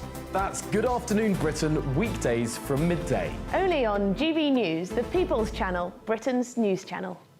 Exciting news. Every Friday, my Patrick Christys Tonight Show is going to have a twist to it. We're welcoming some special guests. You. That's right, on Fridays I'm going to be doing my show in front of a live studio audience because this show is about you and what you have to say. It's going to be the same big debates, same big topics, same big opinions, But every Friday night at 9 p.m, you are invited to come on down to Patrick Christys Tonight to be a part of the action. Only on GB News, the People's Channel, Britain's news channel. Westminster, the ultimate clique. And you're fighting like rats in a sack. But here on the Camilla Tominey Show, we ask the questions the establishment media is too scared to ask. OK, let me ask you a straight question, because I know you're a straight-talking politician. Whether it's net zero, illegal immigration or law and order, nothing is off limits. You had the power then. Yeah, as I and say, now you've lost it. That's the Camilla Tominey Show, a politics show that's fearless. But no, let me finish my question if you don't mind, because it is my show. Sundays at 9:30, only on GB News, the People's Channel, Britain's news channel. Headliners on GB News 11 p.m. every night. It's got 3 top comedians going through the next day's newspapers so you don't have to read them, which is great. That's a good point. He's lying. I mean, maybe he's not lying. That's Headliners every night from 11 p.m. and 5 a.m. as well on GB News, Britain's news channel. The royal family is an enduring symbol of tradition, unity and pride for Britain. At GB News, we celebrate what makes this country great. In our new Royal Newsletter series, you can join me, Cameron Walker, for Inside the Palace, an exclusive look every week that takes you beyond the gates and brings you the very latest from those at the heart of the monarchy. Never miss a royal moment again. Sign up now. Go to gbnews.com/royal newsletter and get the latest straight to your inbox.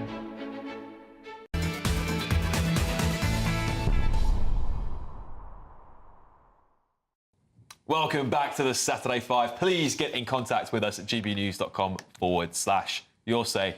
Now it's time to reveal the winner of the Saturday 5 poll. Any shockers here? Let's have a quick look if we can. I'll read it out for you because we haven't got a graphic for you, but we will come back to it later. Renee is in first place with 43% of the vote. I am on second place with 21% of the vote. Will is in a close third. Trey is on 10, and Kai is on 7. Yes, it's a pile. He wishes. Yeah, now it's time for anything. See, we all just drink a bit of alcohol, we lose our minds. Now it's time for High Five, where we discuss our favourite moments from the past week. Will, why don't you kick us off? Well, in what is actually relatively significant news for what is tucked away at the back end of the show, we may not be alone in the universe. There is a story that came out actually on the same day that we found out that men can't be women, that it is... Well, many very smart people, many very smart scientists are saying that there is a high probability, we're talking a 99% chance, that there may even be, or there may be at least basic life forms on a planet about 124 light years away. So don't expect to contact them anytime soon. But basically we've noticed, and the telescopes are so good, we can get the light coming back from this planet and see what all the gases are in the atmosphere precisely. And there are 2 chemicals which are being produced by this planet, which basically are only produced on our planet by algae and phytoplankton. And so what we're suggesting is there is a very good chance that there's at least those basic life forms on this planet. And I will just think it's very funny, in 500 years' time, if this was the day where humanity found out that we are not alone in the universe, they will look back and go, how did they report on this historic moment? And they'll look at the Telegraph headline and they'll see trans women cannot be women. I think maybe it's the China virus. We need to look at it. The Chinese getting there first. Spot on, Don. Spot on. Potentially an extraordinary moment for humanity. That is extraordinary. We should acknowledge it if this is the first. I mean, the reality is, though, we will never know because by the time anything gets there, we'll all be long. Well, not only that, by the time the light gets to us, I mean, for all we know, they could actually be extinct. Yeah. And we're looking at them in the past. Well, they're 127 years behind us, so maybe they're at the early stages. 187,000 light years away. No, 124. No, 124. 124 light years. Practically the blink, you know. I read 187. I mean, you can tell none of us are scientists. A light year is a very long way. A scientist, doctor. We're not space experts. Let's put it that way, Renee. Space expert, that's for sure. What have you got for us, Renee? Okay, you're going to love this. So, this is a donkey video. So, in Egypt, a Dutch tourist noticed a local whipping a donkey for absolutely no reason. I'm going to say no more. Just watch away and enjoy.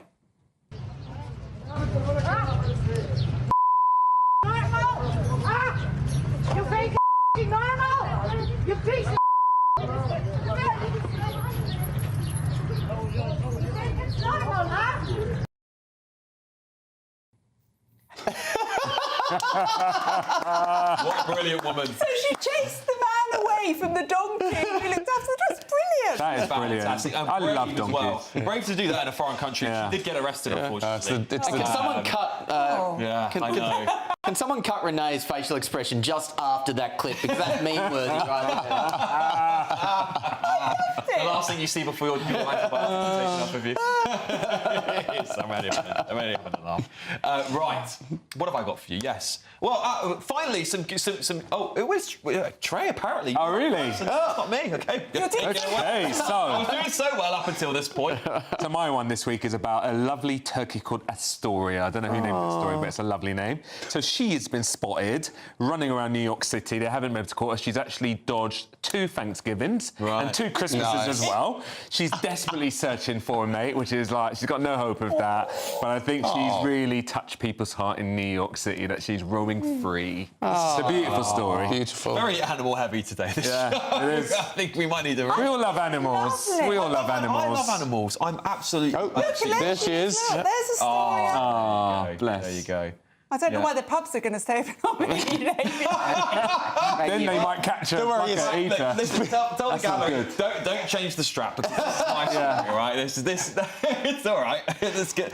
So this is very good news, isn't it? This is very good news. Finally, some common sense for our poor pub industry that's been attacked by the traveller community recently and the government. God knows how many times. Finally, pubs are going to have a massive celebration on VE Day, and they're going to be allowed to open till 1 a.m. to mark that day we defeated Nazis. And I think this is an exceptional thing for Britain. We are a pub culture. This is where we talk. This is where we share communication, where we share ideas. Well, not if Angela Rayner gets away. Well, while we still can. What I would encourage you all to do is get out to your pub and talk about those great freedoms that we fought for during those wars, and talk about those veterans. There are some still alive today, thankfully. Hopefully they will get to go to France. But I think this is an absolute victory, and I will serve beer Starmer. That's what I'll say for once in a while. Rubbish, Alex. Come on, we've got to give praise where it's sure. Stop being. They should be allowed to open and close whenever they darn well want on every day of the week. But this is, mate, this is the UK. It's a mess. I do agree with that. However, I don't like freedom 365th of the time. I like it 365 out of 365 days a year. When common sense finally prevails, I have to celebrate it, because you know what? Otherwise, we will never have. I want those pubs open as long. And I agree with you. I'd have them open every day on a 1 a.m. and on a VE day I'd open them till 6. How about that? Anyway, Kai, what have you got for us? Well, I'm here for you viewers because by popular demand, we're going hard on the Beavers tonight. Now, imagine my surprise. I was walking from my house in Brixton Hill, passing the Brixton Ritzy Cinema, and I saw this sign on the front of the cinema, and you might be able to read it. It says at the bottom, hundreds of beavers. Plus Q&A. Now imagine, my mind was racing. Can you imagine a crowd of 100 beavers in a packed cinema? A chance to dive in deep on the important questions? Well, it is in fact apparently an American slapstick comedy film, came out in 2022. So good news for fans of slapstick. I might check it out myself. Have a few questions for the hundreds of beavers. I'm quite surprised that Kai wants to check out hundreds of beavers. Big Will, Really? it's more up your sort of street, isn't it? Well, if I'll just pause there. Ofcom. No, but if the producers are watching, we're very open to sponsorship opportunities. We would love to support the film. Yes. This is the channel of beavers. We do love watching donkeys, beavers. turkeys. Yeah. No, mainly beavers, Renee. Mostly beavers. Anyway, let's leave it there. You won't see me next week otherwise. When we don't do a beaver story, the viewers get angry. The viewers demand beavers. Perhaps next We need week beavers. you should come dressed as a beaver. You know what? And I know where to get a beaver costume. And not just in beaver. Listen, You heard it here first. I'm going to move on from this beaver story before I get taken off there completely. Up next, stay tuned as we reveal our final triggered tantrums of the night. Please don't miss that one. They're going to be great. Trust me.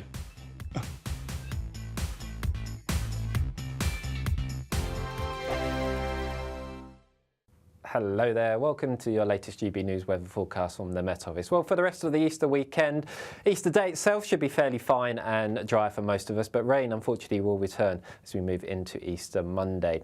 So we've still got low pressure generally in charge over the coming days, but it will just weaken enough on Easter Day, as I said, to give a fairly fine day for many. But before we get there, for the rest of Saturday, still got some rain across parts of Northern Ireland and Western Scotland, but elsewhere should be a fairly quiet night. We will have some low cloud moving in off the North Sea, giving a fairly murky end to the night along eastern coast. So the clearest of the skies out towards the west, we could just see a touch of frost here as we start Easter Day morning. So having a closer look at Scotland first thing in the morning, a bit of an east-west split across the country. Eastern areas should be fairly fine with some spells of sunshine, but out towards the west we're still going to have this area of rain around, although it will start to break up as the morning goes on. A fairly grey and damp start also for Northern Ireland, but for much of England and Wales it should be a fairly reasonable start. Still that low cloud initially across the east and also potentially some showers down towards the south-east, but the low cloud and the showers will ease as we head towards lunchtime. So for much of England, Wales and eastern Scotland, it is going to be a fairly reasonable day. Maybe the best of the sunshine come the afternoon across parts of Wales and northern England. For Northern Ireland, still a good deal of cloud around here with some outbreaks of rain, and again, still some spots of rain for western Scotland too. But in the sunshine, highs reaching around 16 to 18 degrees, so pleasant enough for the time of year. Unfortunately, the fine conditions won't last as we go into Easter Monday, a very different story. Outbreaks of cloud and rain spreading their way eastwards. Probably hang on to the fairly fine conditions for North East Scotland for much of the day, and it will cheer up later also down towards the very far southwest. But the changeable theme will continue as we go into Tuesday and Wednesday, with temperatures around average but pleasant enough in any sunshine. Join me, Nana Akwe, for an informative, interactive news programme with a difference. It's fun. No, he didn't say that, Dave. I'm so surprised. I think there's an element of truth to that. Join me from 3 p.m. every weekend, only on GB News, Britain's news channel. If you want your news to be straight talking... This is a nightmare for the Conservatives again. Down to earth. It's not just Nottingham where this is happening, is it? And most importantly, honest. Hard-working, middle-class taxpayers, they'll get their book thrown at them. Then catch me, Martin Daubney, Monday to Friday, 3 till 6 p.m. on GB News, Britain's news channel. I'm Christopher Hope. From pop stars to politicians, I'll interview anybody in a pub who's got a political opinion. Join me every Friday on Spotify, Apple Podcasts, YouTube or gbnews.com, or wherever you get your podcasts. This is GB News, the People's Channel.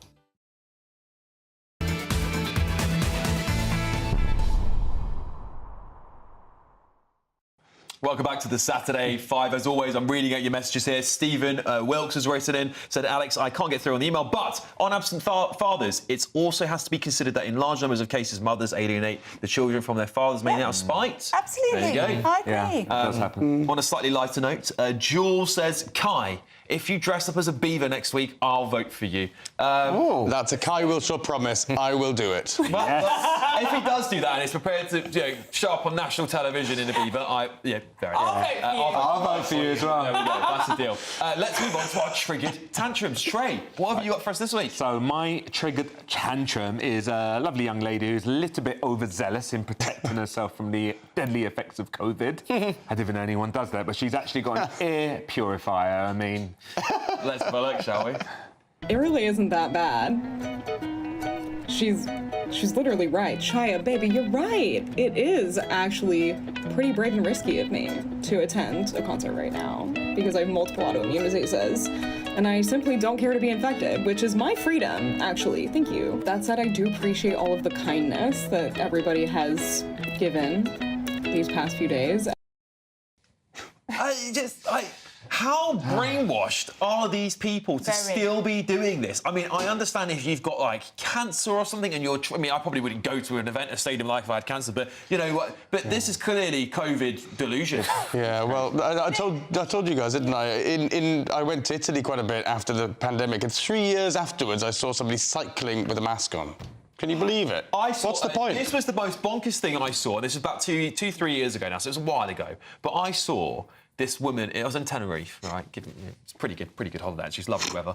But she was getting into the pool, and before she got into the pool, she put on a face mask and swam with the face mask. I mean, I would put the picture up on it if I wouldn't get in trouble. Obviously, don't want to name and shame her, but crikey, how bad? Listen, I got verbally assaulted by a parent in a park because my daughter went near her daughter. I'm like, don't come to a park. If you're that worried, don't come to I think a it park. points at what we're talking about, isn't it? Scientifically, surely she would need some sort of respirator or something to actually do the job. I mean, having a extractor, even though it's got a HEPA filter on it, it's probably not going to protect you, is it? No, true. Kai, what have you got for I've got a triggered tantrum that I think actually we could all find a little bit funny. I've got a video and then a little picture after that. But let's watch this. One of Trump's lieutenants talking in the Elysee Palace. You know what this looks like? This actually looks like President Trump's club at Mar-a-Lago. Really? Yeah, you have this gold.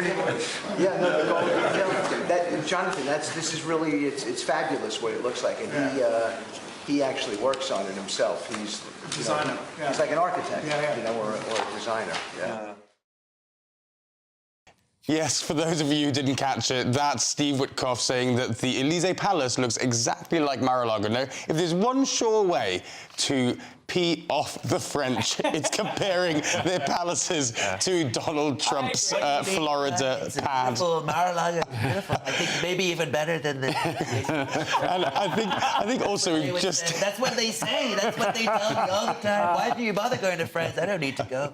And just as the kicker, I think we've got a picture as well of a comparison, a side-by-side comparison, the White House pre-Trump and currently. Oh no, it's just.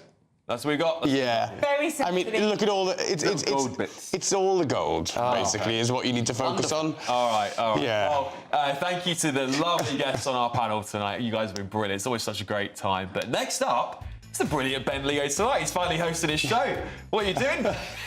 Yeah, I'm still here, unfortunately. Sorry, viewers back home. Look, we're kicking off the show with Olympian and heroic women's rights campaigner Sharon Davies talking about the massive protests today in central London from the trans campaigners. Also, Madeleine McCann, 100k for the search of her. Is that still right, or should we call it a day? And Chris Eubank, he's been berating his son in public. Should parents be doing that kind of thing? See you in a few minutes. Expect a warm front, moving from the kitchen right through to the rest of the house. Boxed Boilers, sponsors of weather on GB News. Hello there, welcome to your latest GB News weather forecast from the Met Office. Well, for the rest of the Easter weekend, Easter Day itself should be fairly fine and dry for most of us, but rain unfortunately will return as we move into Easter Monday. So we've still got low pressure generally